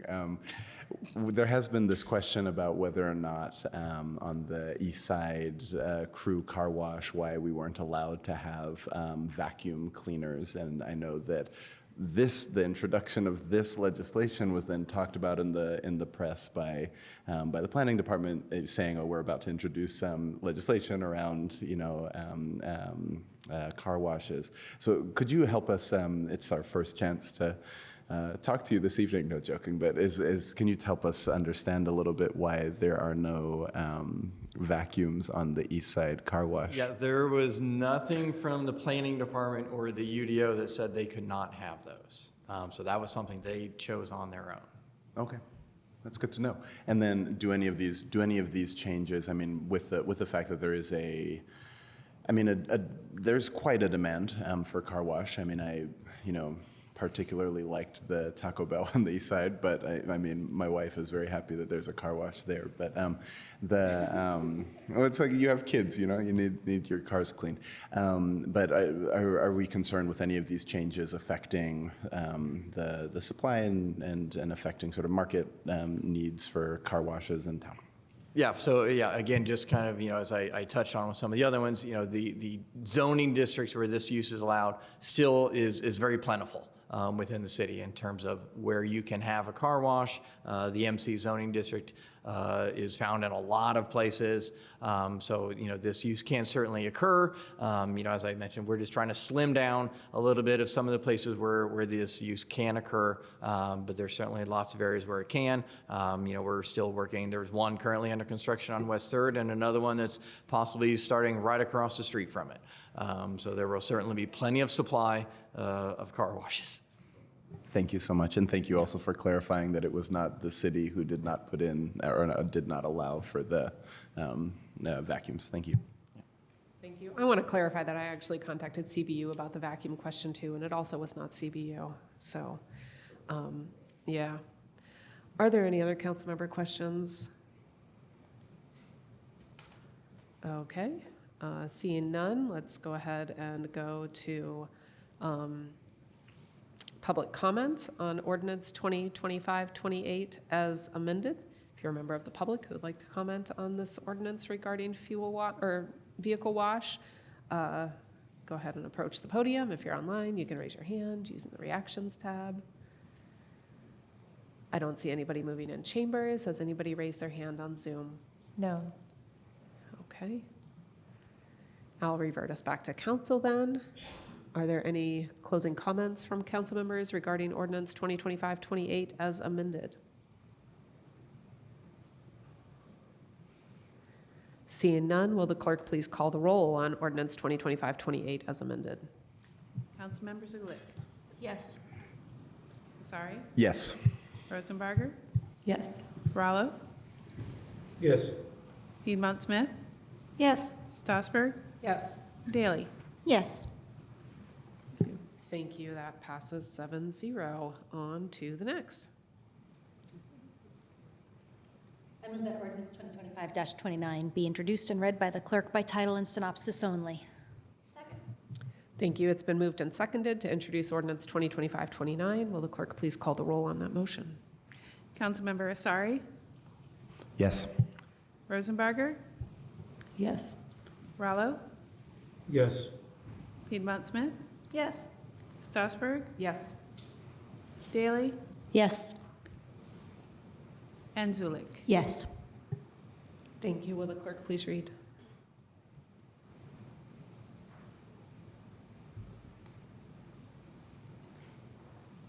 Ordinance 2025-29 to amend Title 20 of the Bloomington Municipal Code regarding use table amendment and definitions, tattoo or piercing parlor.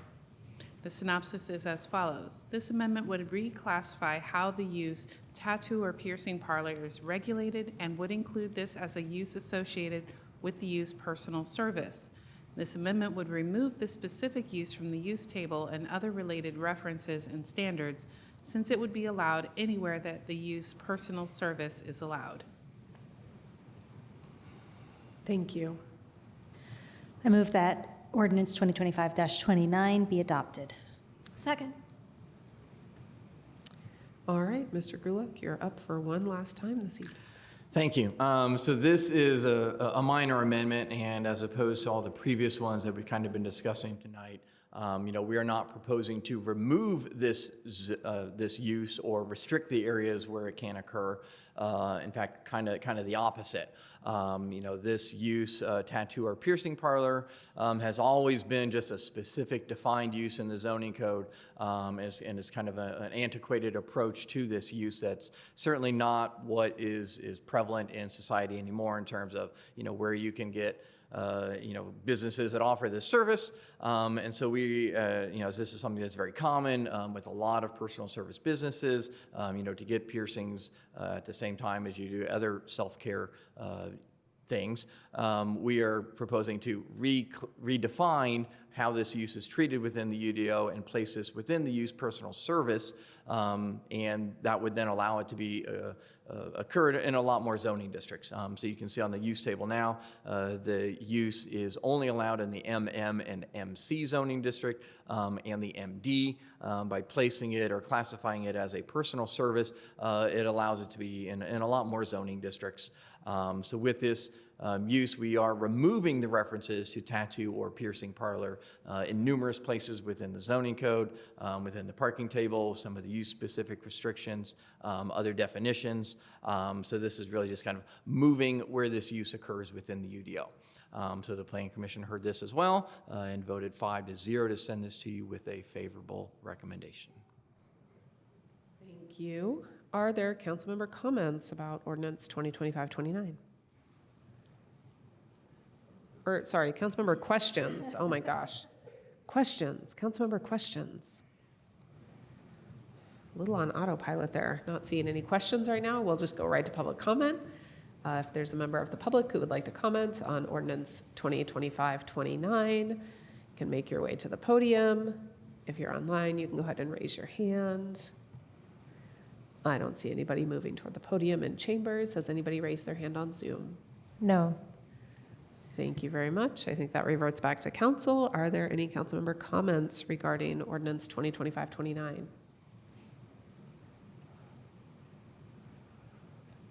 Seeing none, I'll just go ahead and say thank you for making this amendment so that tattoo and piercing parlor can get treated as other small personal services are. I think that that's a move in a positive direction. So with that, if the clerk could please call the roll on ordinance 2025-29. Councilmember Rosenbarger, Yes.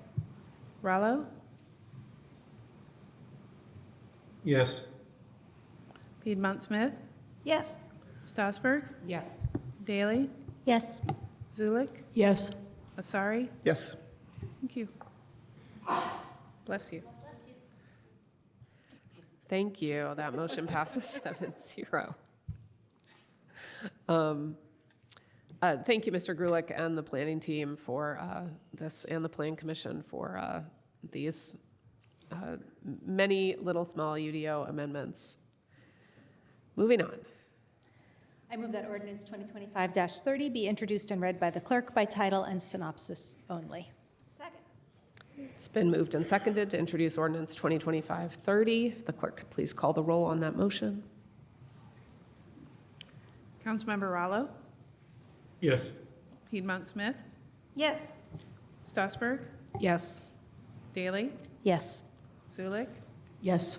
Asari. Yes. Rosenbarger? Yes. Thank you. Thank you. Will the clerk please read?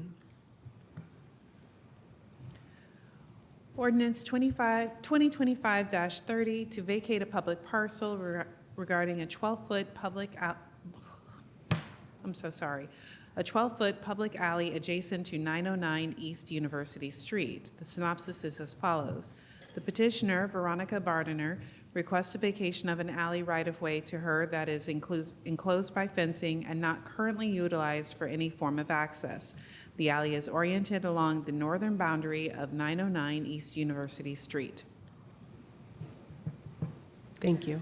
I move that ordinance 2025-30 be adopted. Second. Thank you. So this process here in hearing this ordinance counts as the public hearing on this alley vacation. And as such, it needs to be conducted pursuant to Indiana Code 367312. So we will hear presentations first by the petitioner themselves, then by planning staff, and then the third group of presentation could be any person aggrieved by the proposed vacation who wants to object, and that those objections are limited to the following categories: questions of access, use of public ways, and the orderly development of the neighborhood or unit as a whole. Then we will have council questions, public comment, and then a vote related to the ordinance. So who is here to present for the petitioner? Thank you. If you could make sure to introduce yourself for the record, and signing in would be helpful for the clerk in terms of the spelling of your name. Thank you very much. Appreciate the introduction on the procedures. President Stossberg and members of the Common Council, my name is Dan Sear. I'm an attorney with Paganelli Law Group in Bloomington, and I'm representing petitioner Veronica Bardoner for the petition. As mentioned, the alley is oriented along the northern boundary of 909 East University Street and is within the Elm Heights Historic District. This neighborhood is about 7 or 8 lots wide for that block. A petition to vacate begins with the City Council, as mentioned. So this was not previously heard by the Plan Commission or the BZA, so we appreciate the Council's time on the initial hearing. As an overview of what I'll briefly try to touch on is the alley itself, giving you some pictures, showing you the access routes. As mentioned in the statute, there's some mandatory objections, and those are not met by anything in this petition. As far as it doesn't block off any access to a public building, it doesn't block off access to any public road, and we'll go into those in a little bit more detail with the history and the legal framework for this proceeding.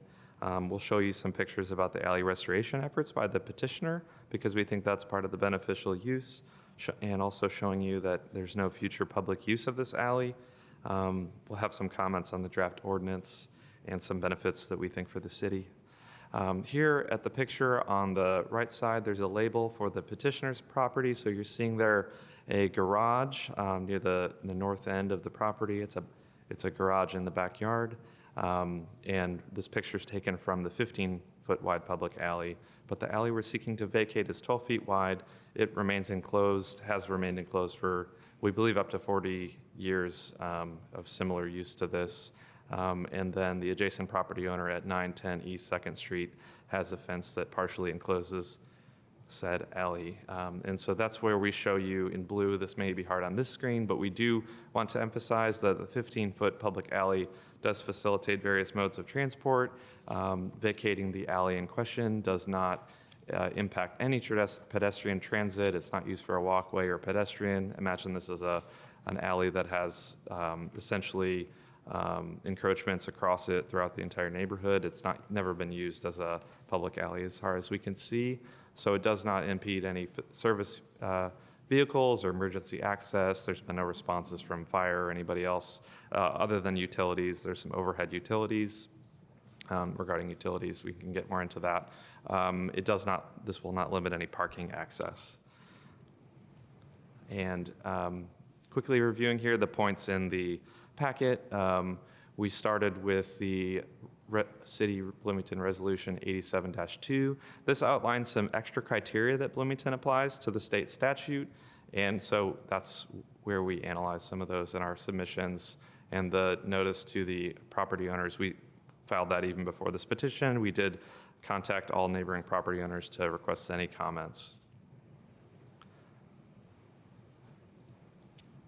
I don't mind any questions, but I understand if you want to stick with the order.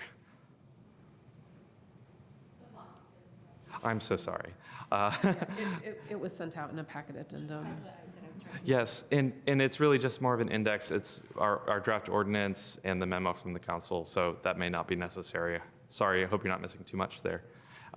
As far as the past review, we found approximately 70 ordinances where the city has used this resolution to vacate alleys for all kinds of different reasons, and we supplied just a sample of some of the ordinances that we found. Going back over the years, they're typically titled to vacate a public parcel. I do want to, that's why we wanted to review. It's not super common, but it has, of course, been received by the city council, and these have been approved. This image shows the black walnut tree. This is part of a longer process of just trying to improve the backyard, going through the Historic Preservation Commission, receive a certificate of appropriation to have that tree removed. It was causing all sorts of problems. And that our client paid for that, of course, and these are just part of the contributions and trying to propose the beneficial use to this property and putting it back into private ownership. So that black walnut tree was 32 inches in diameter, and it's no longer there. This is sort of a before and after. I want to give you an overview of some of the investments and maintenance that has been done. So we're just hoping to continue that with the alley being vacated. This is part of the genesis of the problem. Just generally trying to avoid these fences that are encroaching into the public alley, removing that debris. Petitioner has, of course, incurred the costs going through the city process with the Historic Preservation Commission. We would like to be able to install an in-kind replica of the historic fence. The issue there, I think if you can picture it, I'll show you later, is that the Historic Preservation, of course, cannot authorize us to put a fence into the alley. And so they would like the fence to be up to the garage, which is sort of difficult and creates a practical problem. Can't maintain the garage or clean gutters, or it would impede actual parts of the petitioner's property. So much of this is hopefully just the last part in a process of trying to clear up this alley and what we think would be a good public benefit, all following, of course, the historic district guidelines with regard to any improvements, and the planning memo does highlight some of those effects.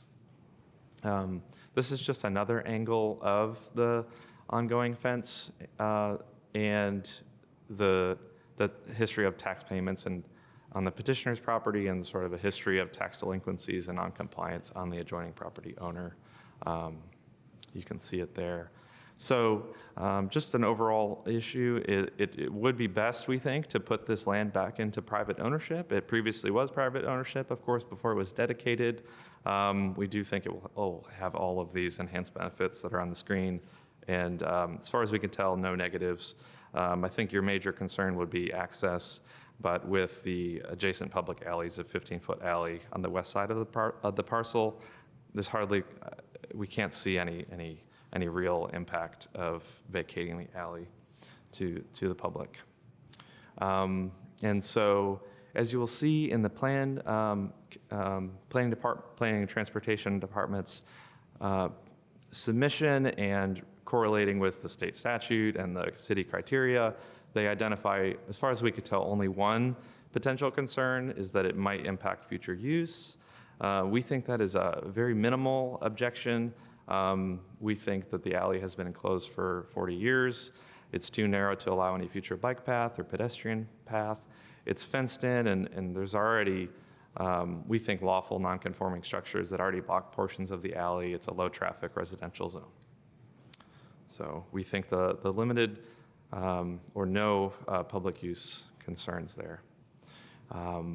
So we had some additional proposals for the ordinance. We just want you to see them. We understand we've worked closely with, of course, the county attorney on drafting that ordinance, but we did have some additional findings for you to consider.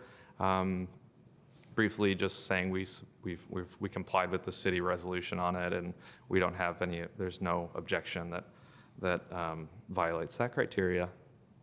CenterPoint Energy has no objection to the petition, and Duke Energy is not opposing vacation of the alley. They, of course, would request that their easements be protected, and they would request some customary findings. We, of course, would like to review those, but no major problem with what the public utility needs at Duke Energy for the overhead lines. So nearing the end here, you've seen these before. We thank you for considering the petition. Look forward to answering any questions. We do think this is good policy and would continue to allow the petitioner to enhance her property. Thank you. Thank you very much.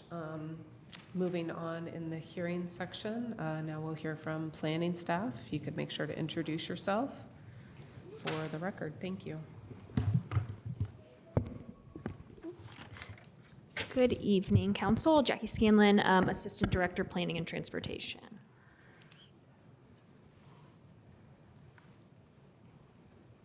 All right. So you received our memo. I'll just briefly go over it if that's all right and add a couple of things.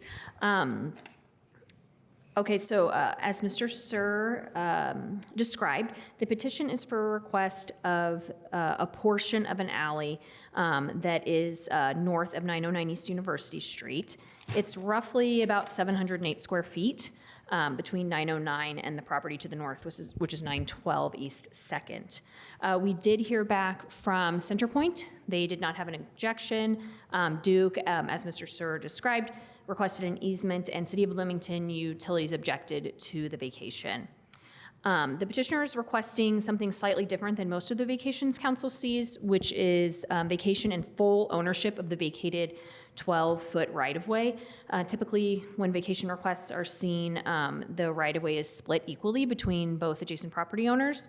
And in your packet you received, there was some information from the owners of 912 East 2nd, as well as from a representative of those property owners, that they would prefer to receive 6 feet if you are to approve the vacation, as is the common practice. Otherwise, they request that you deny the request.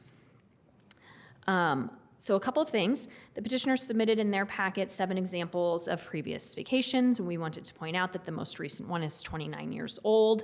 It has not been the practice of council in some time to approve right-of-way vacations in residential areas.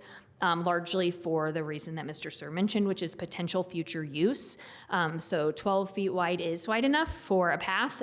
If we were to want to do that in the future, we have paths that are 8 or 10 feet wide here in Bloomington.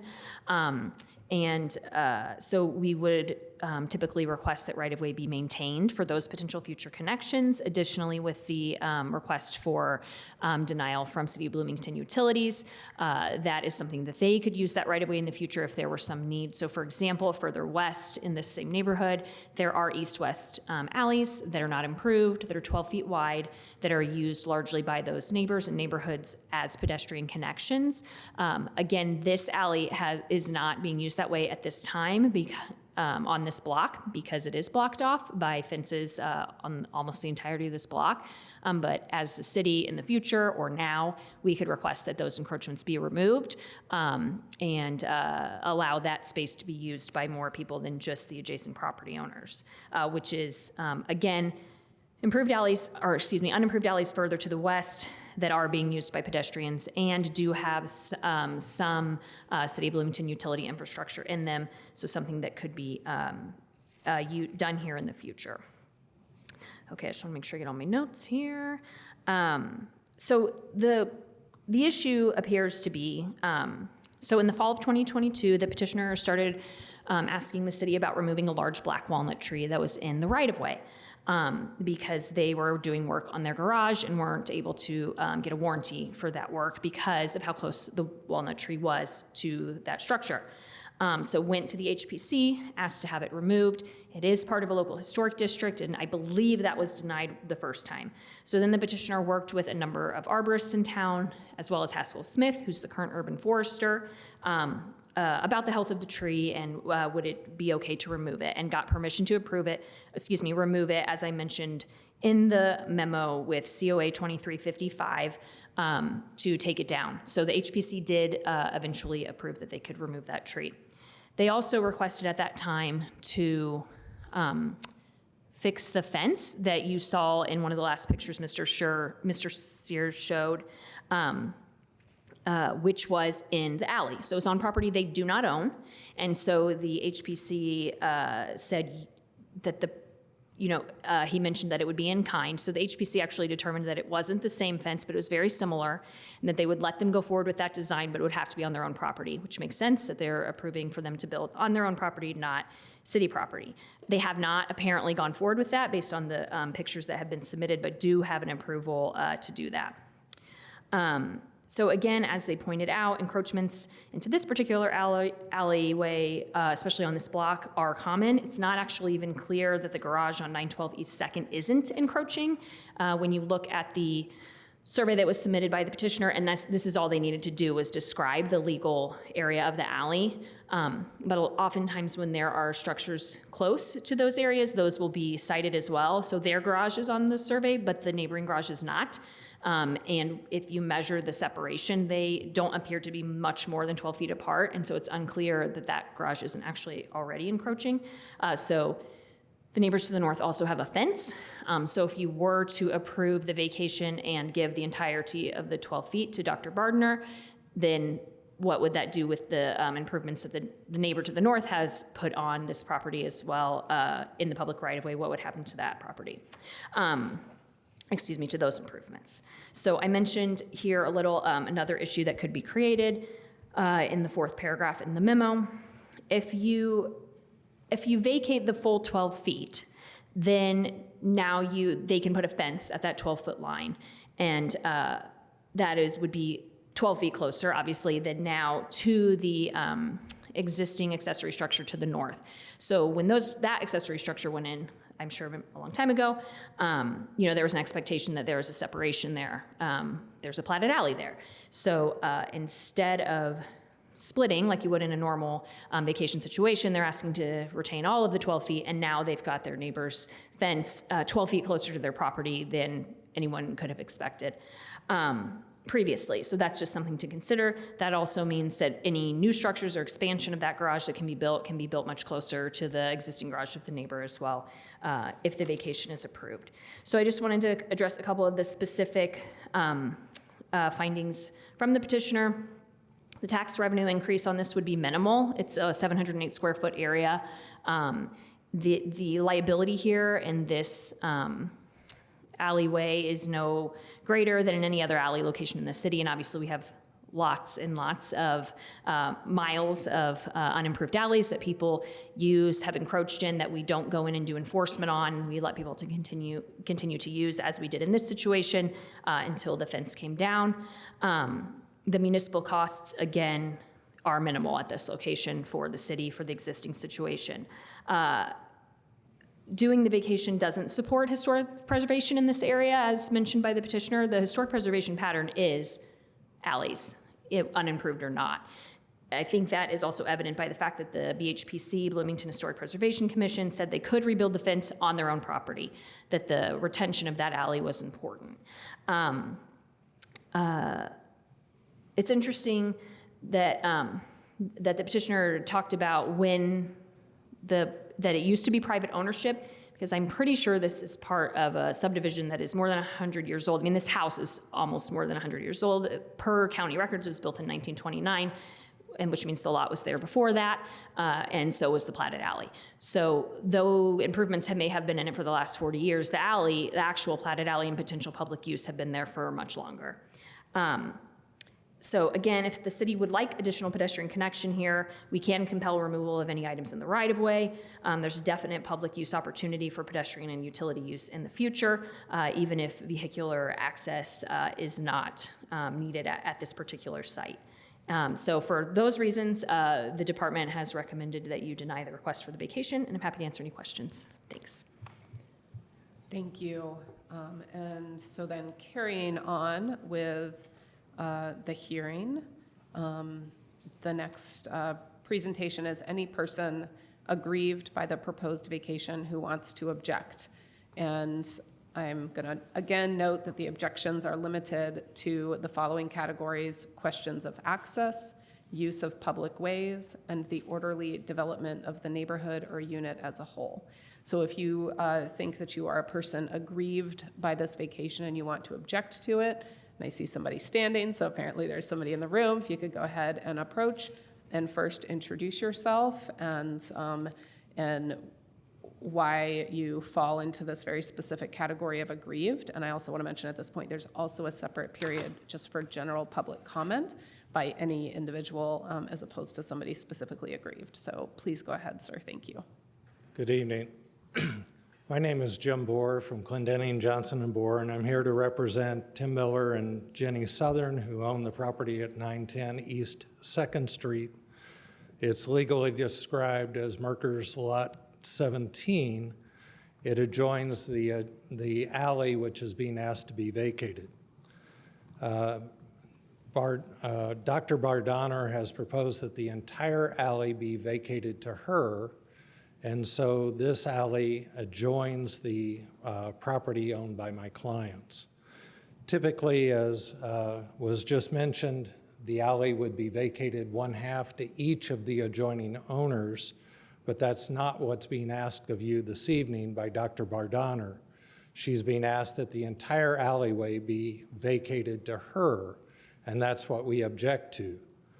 The 70 ordinances that have been cited to you by her attorney, many of them are very, very old, and I'd also point out that many of them, the owner of the property was the owner of both parcels on either side of the alley, and that the owner was going to erect a new structure, and that's what was preventing the erection of the new structure was the vacation of the alley.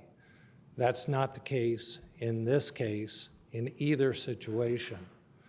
Dr. Bardonner does not own both sides of the alley and is not going to erect anything but a fence. In this case, the alley vacation will restrict my client's access to their garage, and so that is why it is imperative that you not grant this petition. Their garage has access from the existing alleyway, and if you grant this, it will make it more difficult or inconvenient for my clients to access their property. That in and of itself is a valid reason to deny this petition as it's been presented to you to give Dr. Bardonner the entire alleyway, and that is enough reason under Indiana Code 367312 to deny this petition as it's been presented to you. So I would also mention that Dr. Bardonner could build the fence the way she would like, but she just doesn't want to. She'd like to build it out into the alleyway. She just doesn't want to build it onto her property as close to her garage as she'd like. So please deny this ordinance. As it's been presented to you, it will restrict access to my client's property. That in and of itself is enough reason under the Indiana Code to deny it. And as you've heard from your planning staff and also from the Utilities Department, they do not want this to be granted as it's been presented. Thank you very much. Thank you very much. Are there any other persons that consider themselves aggrieved persons regarding this ordinance? Has anybody raised their hand on Zoom regarding being an aggrieved person? No. Okay, thank you very much. So not seeing anybody else move forward as an aggrieved person wanting to make a presentation, we are then to council questions. So council members, who has questions related to this ordinance?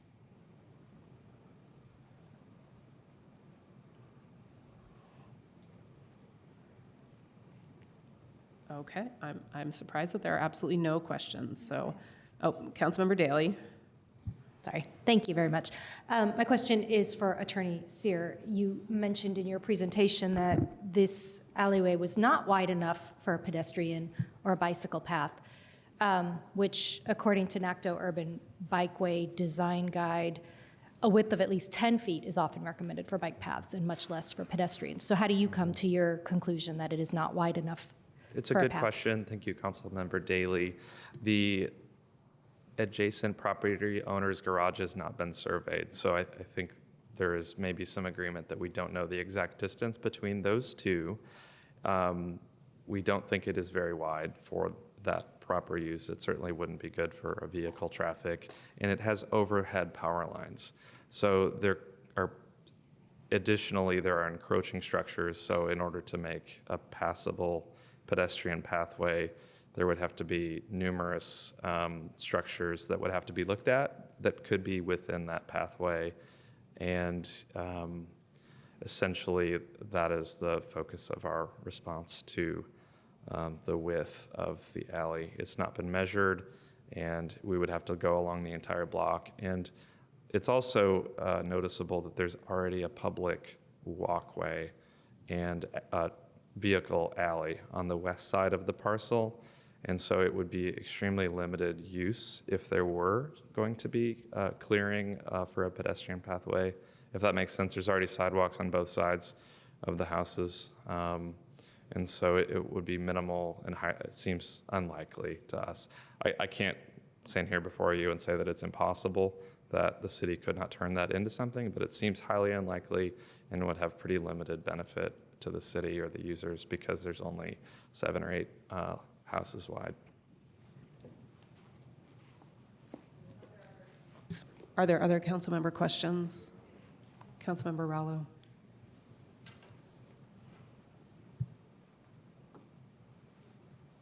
Sorry. Yes, a question for planning. If it's going to restrict access to Mr.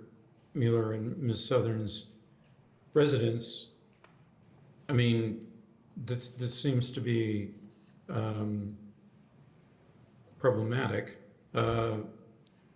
perhaps unfair. Isn't it better that we consider an alternative proposal that would be equally split? Because I don't want to favor one resident versus another if we are surrendering, vacating this alley that both of them have been adjacent to for decades.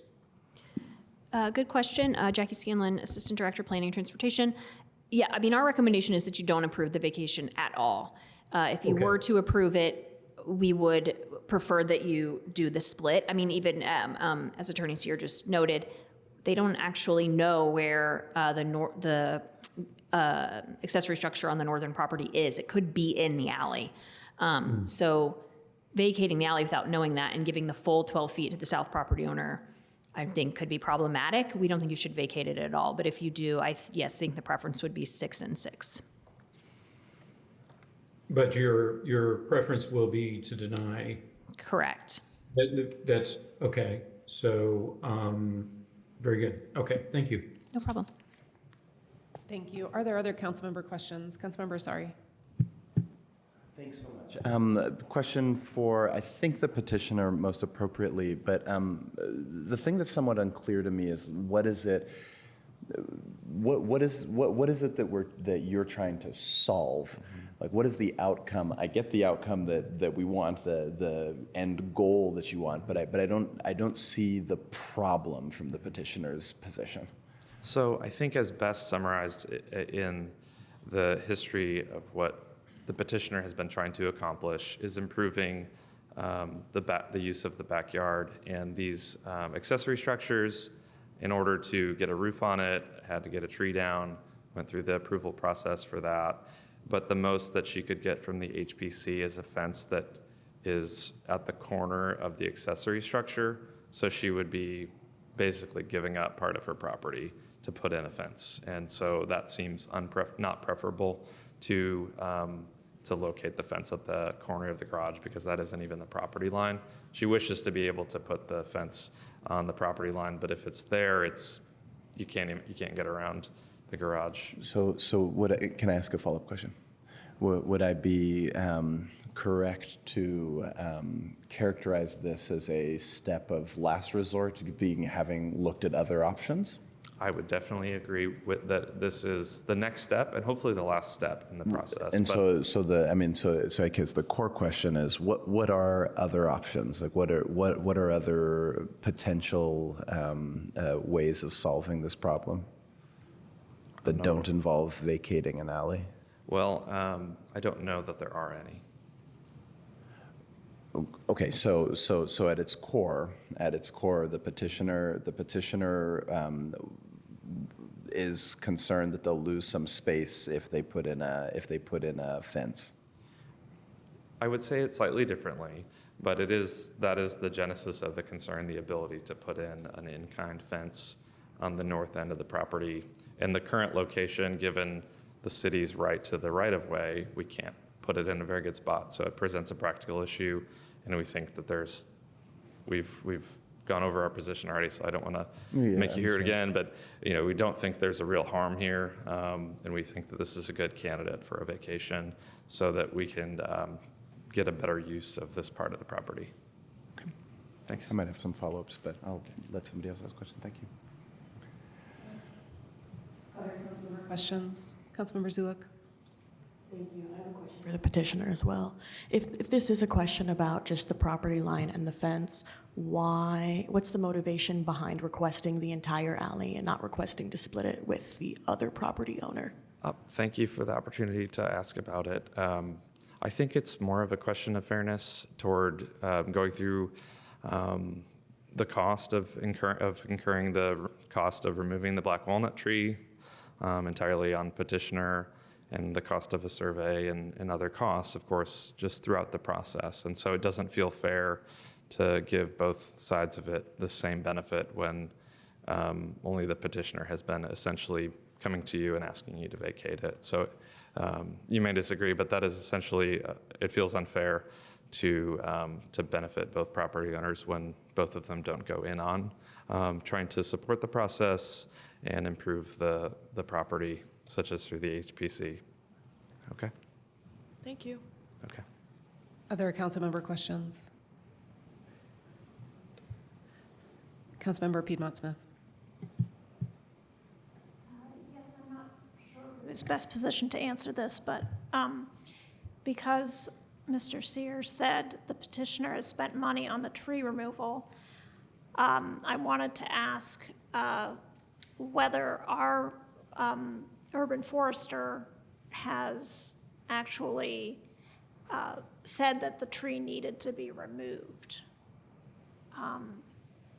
which I know the answer to because I emailed him, but I wanted to get it out there in public. Because if somebody's going to claim credit, so to speak, for undergoing the cost of removing a tree, is that tree just removed because the petitioner didn't want it, or because it structurally had to be removed? Okay, I'll tell you what I know, which is pieced together. I watched the old Preservation Commission meetings to try to figure out what was going on at this location, and then Mr. Sear can correct me. But I believe that the request was approved kind of begrudgingly. As I said, I believe there was an initial request that was denied, and then more arborists were involved, and I don't think it was, the email that I saw from Mr. Smith indicated that he could see why they would want it taken down, as far as like there was some potential health issues, but it was definitely, he thought at that time that it could stay, and then they didn't end up getting the approval for another year, so I don't know if that situation changed after that. Does that make sense? Sorry. The email that I saw from the urban forester in 2022 indicated that he could see that it was unhealthy, but he was not willing to say that it needed to come down at that time, and then they worked with him some more after that. Thank you. Councilmember Daley. Thank you, Ms. Scanlon. To follow up on that, is that why the petitioner paid for the cost of the removal? Because why did the city not pay for the cost of the removal? Was it because they were not wanting it taken down. Yeah, I believe because it was the petitioner's request, right? So they were indicating that there was a tree in the right-of-way that they wanted to take down for reasons which I believe, as I mentioned, I believe it was a re-roofing of the accessory structure, and then there were issues getting warranty on that because of how close the tree was. And so, yes, when you request something from the city, you are the one who typically pays for it. So, you know, like some of the other things that were listed in the packet were like paying for this right-of-way vacation or paying for a survey, like if you're going to request a petition, you pay for all of the stuff. Right. Okay, Yeah. thank you for clarifying. That's helpful. Thank you. Are there other council member questions? Councilmember Asari, did you indicate that you had a round 2 or a follow-up or something? Do you still have that? Probably should for good measure to the petitioner. You referenced Resolution 8702 that establishes a clear, I think, guidelines, additional guidelines that we've set up as a city council to make these type of decisions. And one of those is this, I mean, we might think of as like a public need test or something like that. And so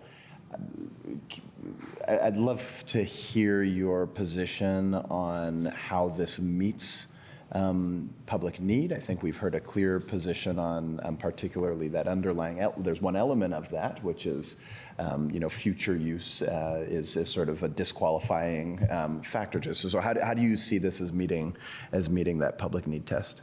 Sure. Thank you for the question. And at the present time, it doesn't essentially have any use, and we do think it would be improved by the continued better maintenance of it. For lack of a better term, the city doesn't maintain these. And so by allowing a private property owner to have ownership of it, it generally would improve the growth and value of the properties if you allow them to be, selectively expanded. I know it's not much we're talking about, as Ms. Scanlon pointed out. So I think that has a benefit. I know that there's a lot of ways to look at that, but allowing something that doesn't get taken care of, essentially, to be put into private ownership does have a benefit for the overall neighborhood. I think we could see the ripple effects through that. This is where I get it. I mean, my initial question, right, is that if the city cleaned up the alley, does that solve the problem? I don't think that they would do that across the unimproved alleys across the city, and so we're just hard pressed to. But this is where I mean, the question is hypothetical. I get it. So I mean, but take it at face value. Sure. If the city did do that, would the petitioner be happy? I mean, because if the argument rests on the fact that private ownership would take care of the alley, but we're not going to have an alley anymore, and so the person's going to put the fence and enclose that alley. I mean, but then your argument is that it's going to be of public benefit because it's going to add value to those properties.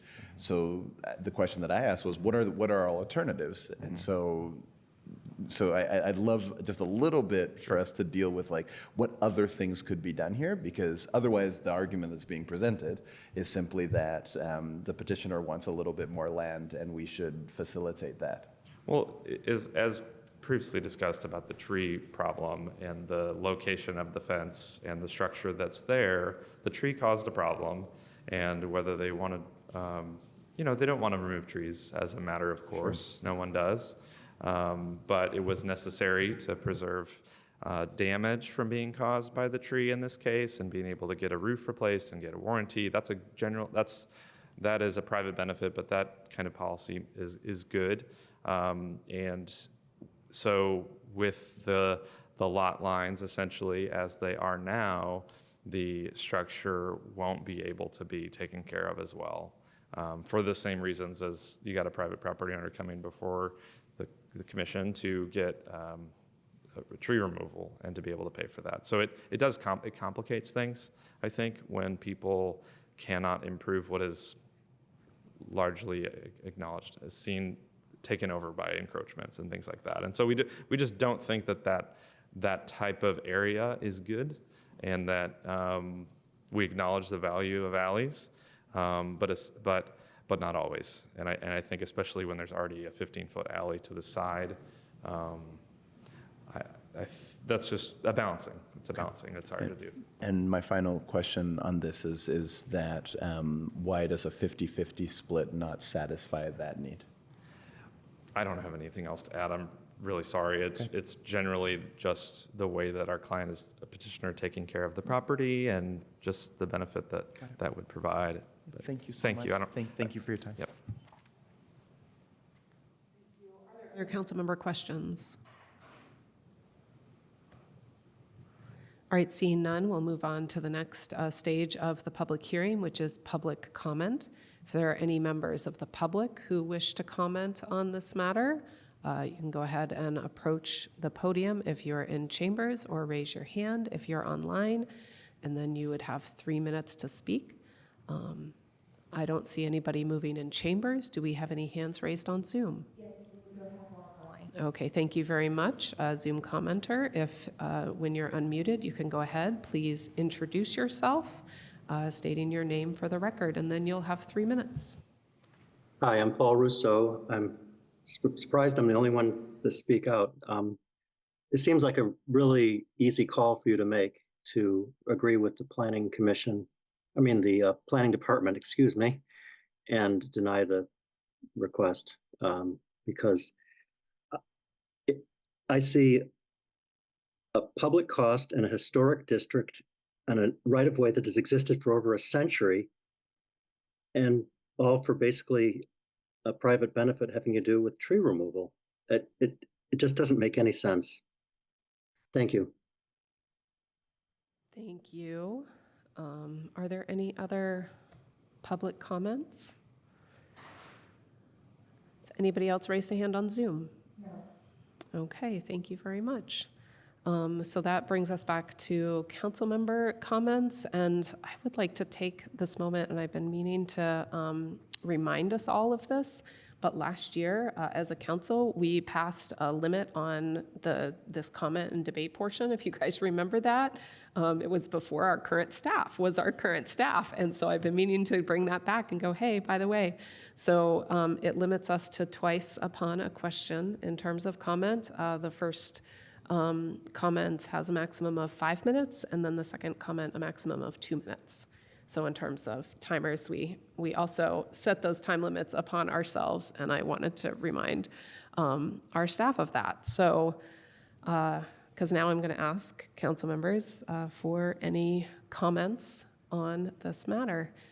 And I see Councilmember Rallo's hand raised, and I just want to make sure our staff have the timer all set. Are we all set? Great. Councilmember Rallo, go ahead. Thank you, President Stassberg. Well, the removal of the tree may have been a benefit to the petitioner, but I'm not convinced that it was a benefit to the city or the public. So is moot to me. And while it might be good or benign to vacate the alley, since it seems to have no utility for pedestrians or public access and so forth, in principle, I don't have an objection to the vacation per se, but I do have an objection to benefiting one resident versus another, benefiting one while restricting access of the other. I think it sets a bad precedent, frankly. So if this were to come back with an even split, then I would certainly be probably favorable, unless I hear something in the meantime from constituents. But I'll be voting no. I'll be voting to deny the petition on those grounds. Thank you. Thank you. Are there other council member comments? Councilmember Asari. Thank you. In these type of cases, I always, especially when things are brought to us directly from members of the public. Sorry, can the staff restart the timer? Don't worry, I was not going to take 5 minutes. I promise. That's okay. But I know. I will speak just a you little go. slower now. When things are brought to us from members of the public, I think that first and foremost, thank you for bringing them to us. I think that everybody, deserves to have the full hearing and let us question and give due process, if you will, to the conversation. But we have a criterion that we have to follow, and it was mentioned by the petitioner's lawyer, and there's sort of three issues that I have with it. The first one is that it says very clearly that we have a criterion that this should be for the necessity for the growth of the city. And so we're directed to consider the future potential for public utilization, possible future need for the right-of-way due to future changes in land use. And in this case, I think we have a clear statement from the city utilities, both in terms of some unknowns, but just saying that they oppose the vacation on this basis. I think that it signals some unresolved future public need, and that there are active utilities in the corridor, and vacating the right-of-way could limit access for future maintenance or upgrades, and we didn't have enough, I don't think, evidence that any type of an easement or something like that would sort of solve that.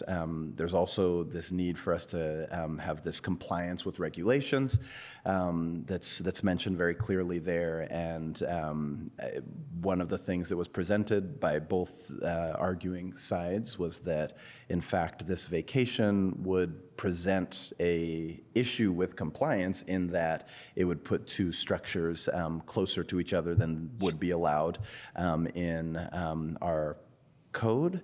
And then generally also, I think staff pointed out, our wonderful planning staff, and thank you for taking so much time and being also thank you to the petitioner for being so patient with all of this. But I think that they pointed out that this is, aside from being part of a historical district, that there's connectivity with this alley to other broader networks that are part of our comprehensive plans, et cetera. And so for these reasons, collectively, I can't vote any other way than no for this vacation, as much as I appreciate the fact that it was brought by you, and apologies for not being able to support your needs, but I'm going to have to vote no on this. Thank you. Are there other council member comments? Councilmember Rosenberger. Hi, thank you so much. Thank you for everyone who is here tonight. I have some bullet points. 5 minutes? Okay.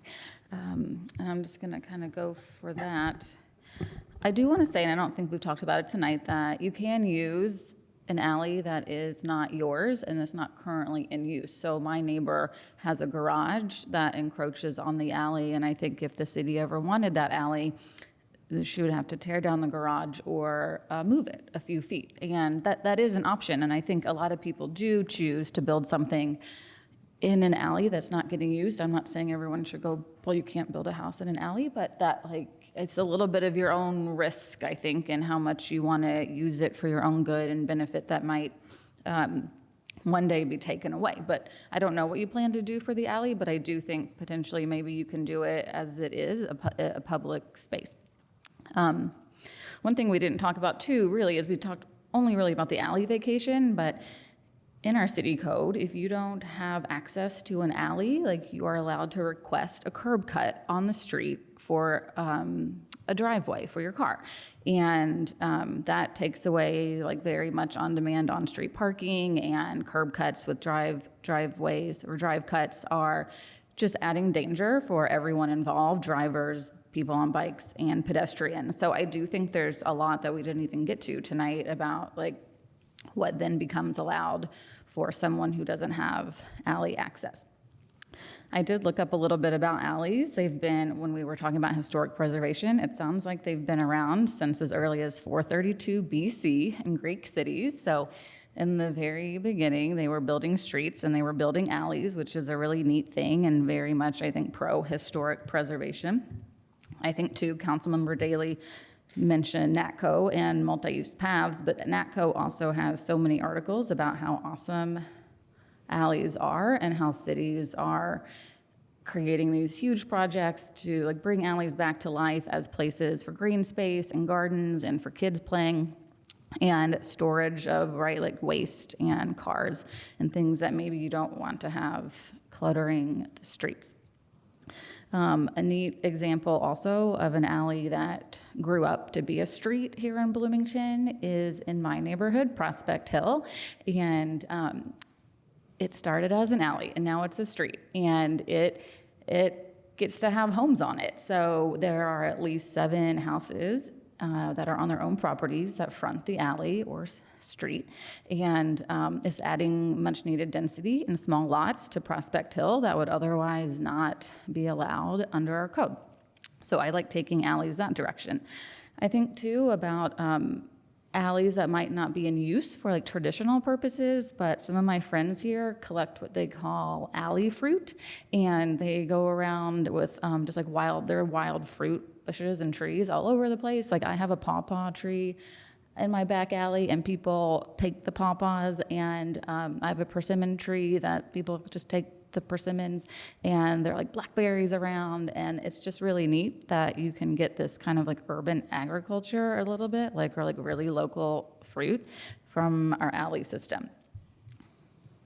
I think too, just that Councilmember Asari did talk about this, that it's really hard to get something like an alley back if we were to make it a private space, and it actually might be impossible to get back. So it is, I think, for me saying, I'm gonna be here some more years, but not forever, and like maybe that alley should be, because people might have big plans for it. A city might have big plans for it later on, especially if we're looking at alleys from 432 BC. I would also say, history shows that this city is not in the practice of vacating alleys for private use and uses that do not benefit the public. As the petition notes, we have done a few alley vacations, and those ended in 1996. So it's been about 30 years, it looks like, since we did grant a vacation for a private use like this. And I think then, if the city for some reason is interested in vacating alleys, it should be a whole systems approach, and we should look at all of our alleys and what is used and what isn't, and what might be better uses for them if we would like to do that. So I will be voting no. Thank you. Thank you. Are there other council member comments? Councilmember Piedmont Smith. Yes, I will be voting no for the reasons some of my colleagues have already mentioned. I see no public benefit to vacating this alley, and it could in the future be a detriment to the development of the city. I also recognize the impact on garage access for the property owner at 910 West 2nd Street, which is problematic.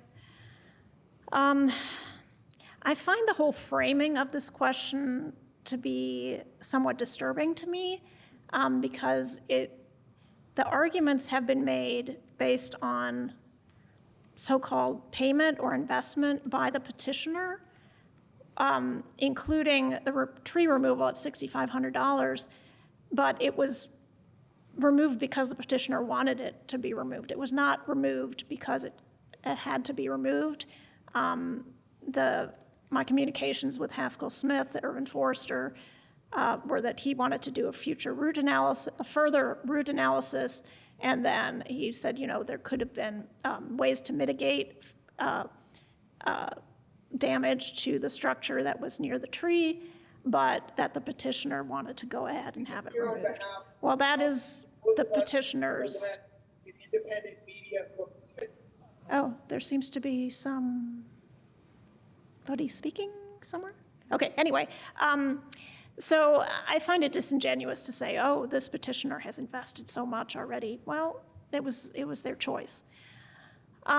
Furthermore, it disturbs me that this petitioner has brought as some kind of evidence that they have always paid their property taxes on time, as opposed to the other property owner.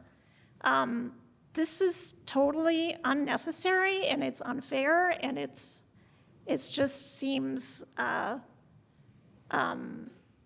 like throwing your neighbor under the bus seems to be the modus operandi here, which I totally disapprove of.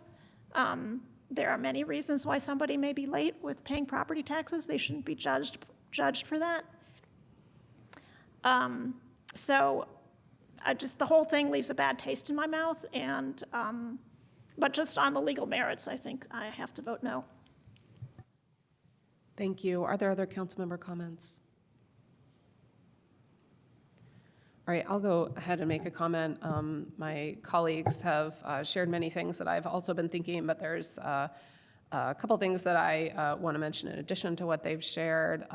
One of which is, just generally speaking, if we vacate this one end of an alley, then we have a dead-end alley.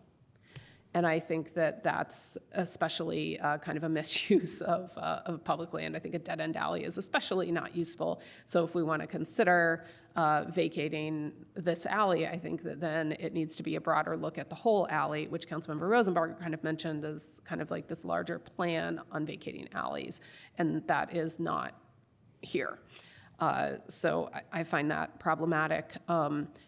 Secondly, I also just want to second what Councilmember Piedmont Smith was mentioning in terms of some of that evidence and some of this presentation. I just think is kind of in poor taste in terms of how it was sent out in the packet and presented on the screen, and that also leaves kind of a bad and nasty taste in my mouth, and the idea of going like, okay, I just want you, public entity, to give me 760 square feet of property.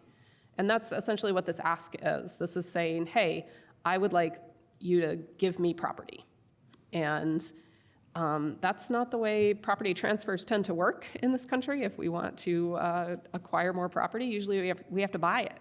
And so to be a public entity that then is just going to gift it to an individual, it feels just really wrong to me. And lastly, I want to highlight a piece of our transportation plan that was adopted in 2019, and this paragraph can be found on page 51 of that transportation plan. It says, Bloomington has many unimproved alleyways throughout the city. Bloomington should consider investing in improving targeted alleyways as a tool for redevelopment and improved urban design. Additionally, Bloomington should require that alleyways are improved by developers where feasible. Based on the many benefits of alleyways, Bloomington should work to preserve and not vacate its alleyways.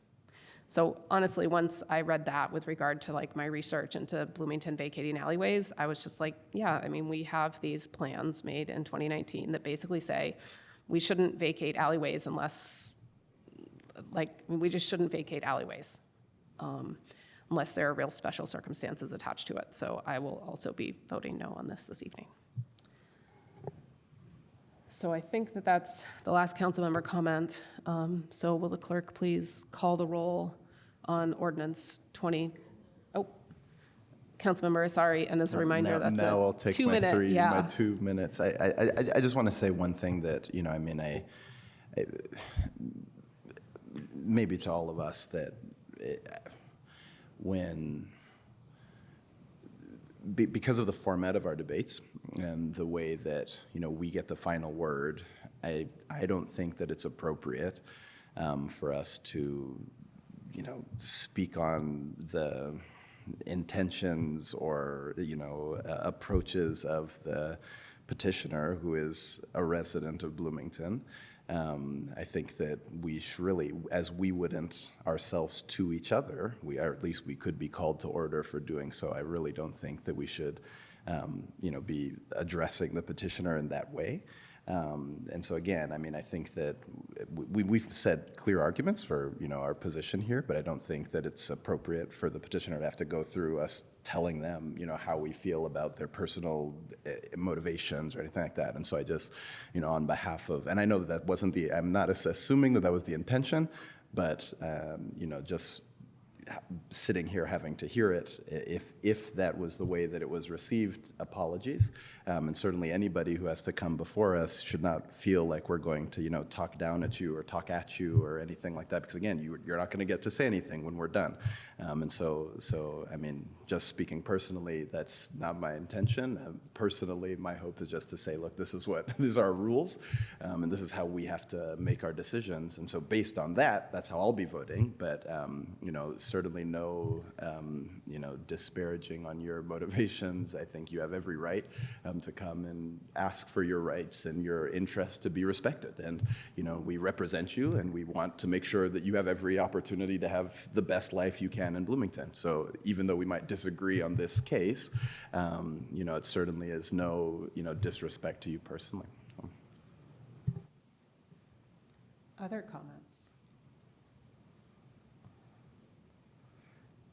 I guess I'll take my 2-minute rebuttal to that too. Just kind of in the spirit of conversation about it, in the spirit of my own intention, and just I suppose in the spirit of who I am as a person, is I appreciate honest feedback.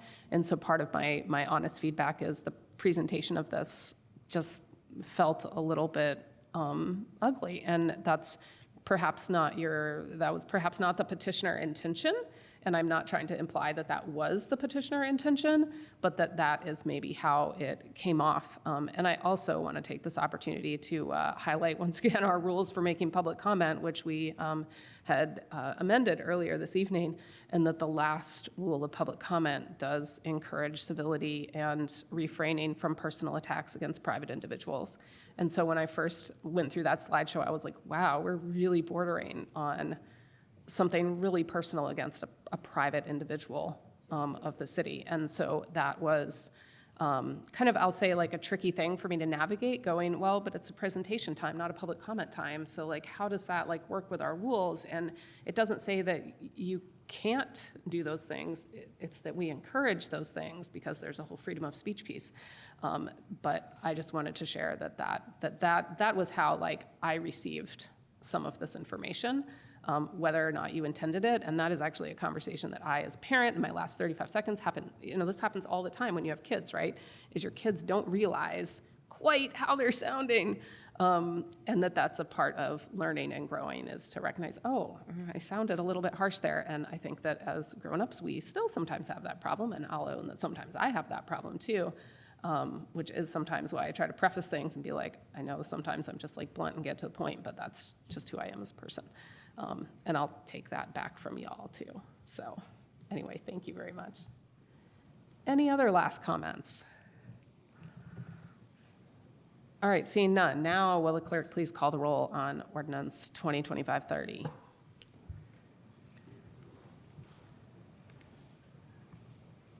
Councilmember Piedmont Smith, No. Stossberg, No. Daley, No. Zulik, No. Asari, No. Rosenbarger, No. Rallo. No. Thank you. Great, thank you. So that ordinance fails 0-7. Now we have moved on to the additional public comment period for our evening. So if there's any members of the public who wish to make additional public comment on items not on our agenda tonight, who did not speak during the first period of public comment, now is the time to either move to the podium or to raise your hand on Zoom. I see lots of people moving, but I don't think any of them are moving to the podium for additional public comment. So if you are, you need to give me a really big wave. Are there any hands raised on Zoom for public comment? Yes, we have one.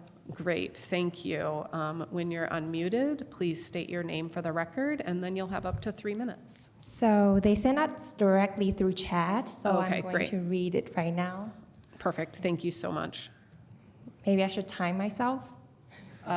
Yes. Okay. Unless it's really short and you know you don't have to. So, for a city council member to review per city when describing work experience, generally internship, seasonal jobs, and temporary part-time positions with city, as well as internship and volunteer work outside the city, are not included. How is that ethical or correct in any capacity? paid labor, whether seasonal or part-time, is just that, labor work experience. This notion clearly shows bias towards those with the privilege and advantage of not having to work part-time to attain degrees, certification, etc.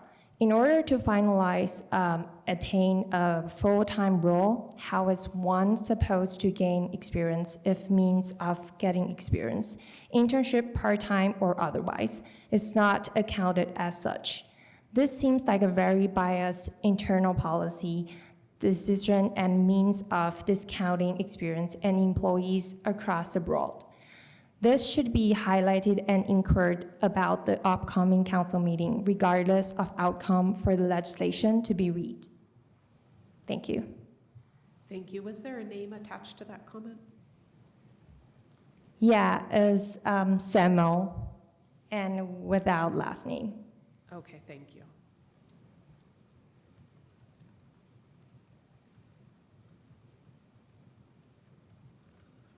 All right. Are there any other hands raised on Zoom or any other comments that have come in through the chat? No. Okay, thank you so much. I don't see anybody in chambers, so we will move on to notes about the council schedule, which I do have notes about the council schedule. This is our only regular session this month, and so August is a little strange, so I just wanted to highlight that. We only have this one regular session because we will have 4 sessions related to the civil city budget proposal. This year, presentations will be focused more on our outcome or priority-based budgeting model, so it's a little bit different than it has been in past years. And these are kind of like preliminary plans in terms of how the topics are gonna go down. But our first budget meeting will be on August 18th. And that will be a general overview of how presentations will go. And then we'll talk about high-performing governments and hear presentations around those budget areas. August 20th will be affordable housing and homelessness, economic development, and public safety. August 25th will be community health and vitality. And August 27th will be transportation and Bloomington Transit. And I do want to, again, emphasize this could be subject to change until it is officially posted in terms of those topics on those particular dates. But the dates of the meeting are set, August 18th, 20, 25, 27. So that is 4 meetings spread over 2 weeks. Councilmember, sorry, do you have a question on that? Yes. Do we know yet when we're going to be getting the packet information on it? Because I feel, have we even? I don't think we've discussed that in any committee setting. Council Attorney Lehner, do you know? Would you like me to speak to that? Yeah, I mean, I know that packet is. I actually just ran in to the deputy mayor on my way in. I know it is being currently assembled, but I don't know if there's a certain date on when she wants to send it out by. Well, when do we want to receive it is also The deputy mayor is working on the budget book currently for the budget hearings. We may receive that tomorrow or Friday. Oh, okay. Okay, so we should get And then it. we'll go through the process of disseminating that to council members and placing public, it on board. Of course, the controller's office would be involved in putting it on the budget page of the city's website and so forth. Great. Am I recalling correctly? Last year we got it much later than we were supposed to, correct? I think by statutory, open door law kind of posting necessity, I think it only has to be distributed 48 hours in advance of the first meeting date. No, I think the budget we have to get. Do we have to get the budget sooner than that? It feels like a clerk question. I just want to make sure we do it right because last year it was very difficult to read, and I read it, but it was very difficult to read in the time that we were given. I think we got it on Friday for sessions that started on Monday, if I'm not mistaken. Yeah, Clerk Bolden. I think you're asking a slightly different question than Councilmember Stossberg was answering about the statutory guidelines versus what has traditionally been asked for and provided by the administration. Yes, last year was a little bit tighter timeline. It was a new administration, and they were trying to get your updated salary grade chart in with it as well. But I think this year you're going to get it much closer to the time the council has asked for, and that'll be the first time in a while. A while meaning several years. So usually we ask for 2 weeks to have it, or?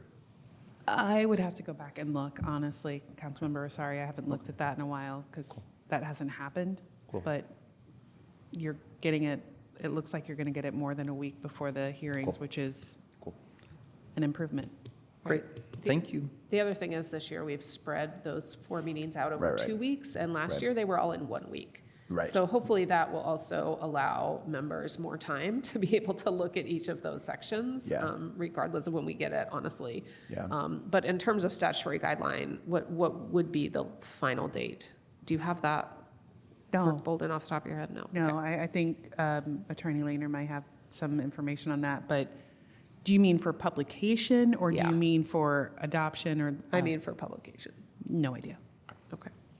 Cool. Do you know off the top of your head, Attorney Lehner? Are you talking for passage of the ordinance or simply for the hearings? Just simply for the hearings. Is there a? I'm not aware of a specific deadline that would Okay. be in the nature of 2 weeks prior to the budget All right. hearings. But, I think you'll certainly have access to the information farther in advance than 48 hours before the meeting. And certainly that's our intention. Fantastic. And then do we have have you thought at all of how to structure our pre-questions prior to the hearings, collecting those or anything like that? I believe that I Councilmember can Piedmont-Smith, speak has to that that. been Councilmember Lane? Yeah, I'm Councilmember communicating with the deputy mayor and the controller regarding that as well. Okay. And the intention is to potentially start receiving questions in advance of the hearings. Uh-huh. Yeah, last year, I put together like some Google Docs and we had them per day, per presentation. So, but it would be great to have some guidance on sort of how we all want to do them. So, so we're not sort of doing that at the last minute. Maybe if council members have preferences or ideas about that, they could send those to Council Attorney Lehner and CC me on that, and maybe CC. Maybe something to discuss at fiscal committee though for this week too. I was right? about to say maybe CC Councilmember Piedmont-Smith as chair Yeah. of fiscal committee, because Yeah. that is something that the fiscal committee should be kind of active in helping facilitate. Yeah. Yeah. But we're not meeting until the 21st for that, right? Correct. Yeah. Yeah. Yeah. Any other questions about those 4 budget meetings? Because I did have another note about highlight. I had 2 other schedule highlights. Councilmember Piedmont-Smith. I believe those budget hearings start at 5:30, not our usual 6:30. So I That's wanted to correct. highlight that. The annual schedule adopted by council reflects that the budget hearings begin at 5:30. Thank you so much for that correction, because it is it's 6:30 on my calendar. That was recently changed. We found, for some reason, the calendar times were set up at the beginning of the year in January at 6:30 as opposed to 5:30. Okay, that would be why they are like that on my calendar then, thank you. My other scheduling notes, I wanted to make sure to highlight that our next deliberation session is on Wednesday, September 10th, and that might seem like a long way away to you right now, but I think that I have mentioned before that Director of Planning David Hiddle is going to be with us for that night, and we are going to be doing community focus groups about UDO stuff. And as Councilmember Daley mentioned, like he is going to her councilmember meeting this week, and he's also been meeting with other small groups around the city to get feedback around certain topics. So that deliberation session is going to be used as a session so that he can receive feedback from the community around various topics. So I'm working on planning that with him right now in terms of being able to advertise some of those specific topics and questions that he wants to talk about, but I just want to make sure to get that date out there. If anybody managed to listen this far into the meeting, that on Wednesday, September 10th, I'm hoping to have a lot of community members here to participate in that conversation. And if anybody has any suggestions on specific organizations maybe that you work with or have experience with who might have mailing lists that would have folks applicable to this conversation, let me know, or let Mr. Hiddle know so that we can make sure to advertise to those folks. And then our next regular session is September 3rd, and that is it. Thank you. Councilmember Piedmont Smith. We will have a Committee on Council Processes meeting on Monday, August 11th at 12:15 in the Allison Conference Room. Great. Thank you very much. And with that, we are adjourned.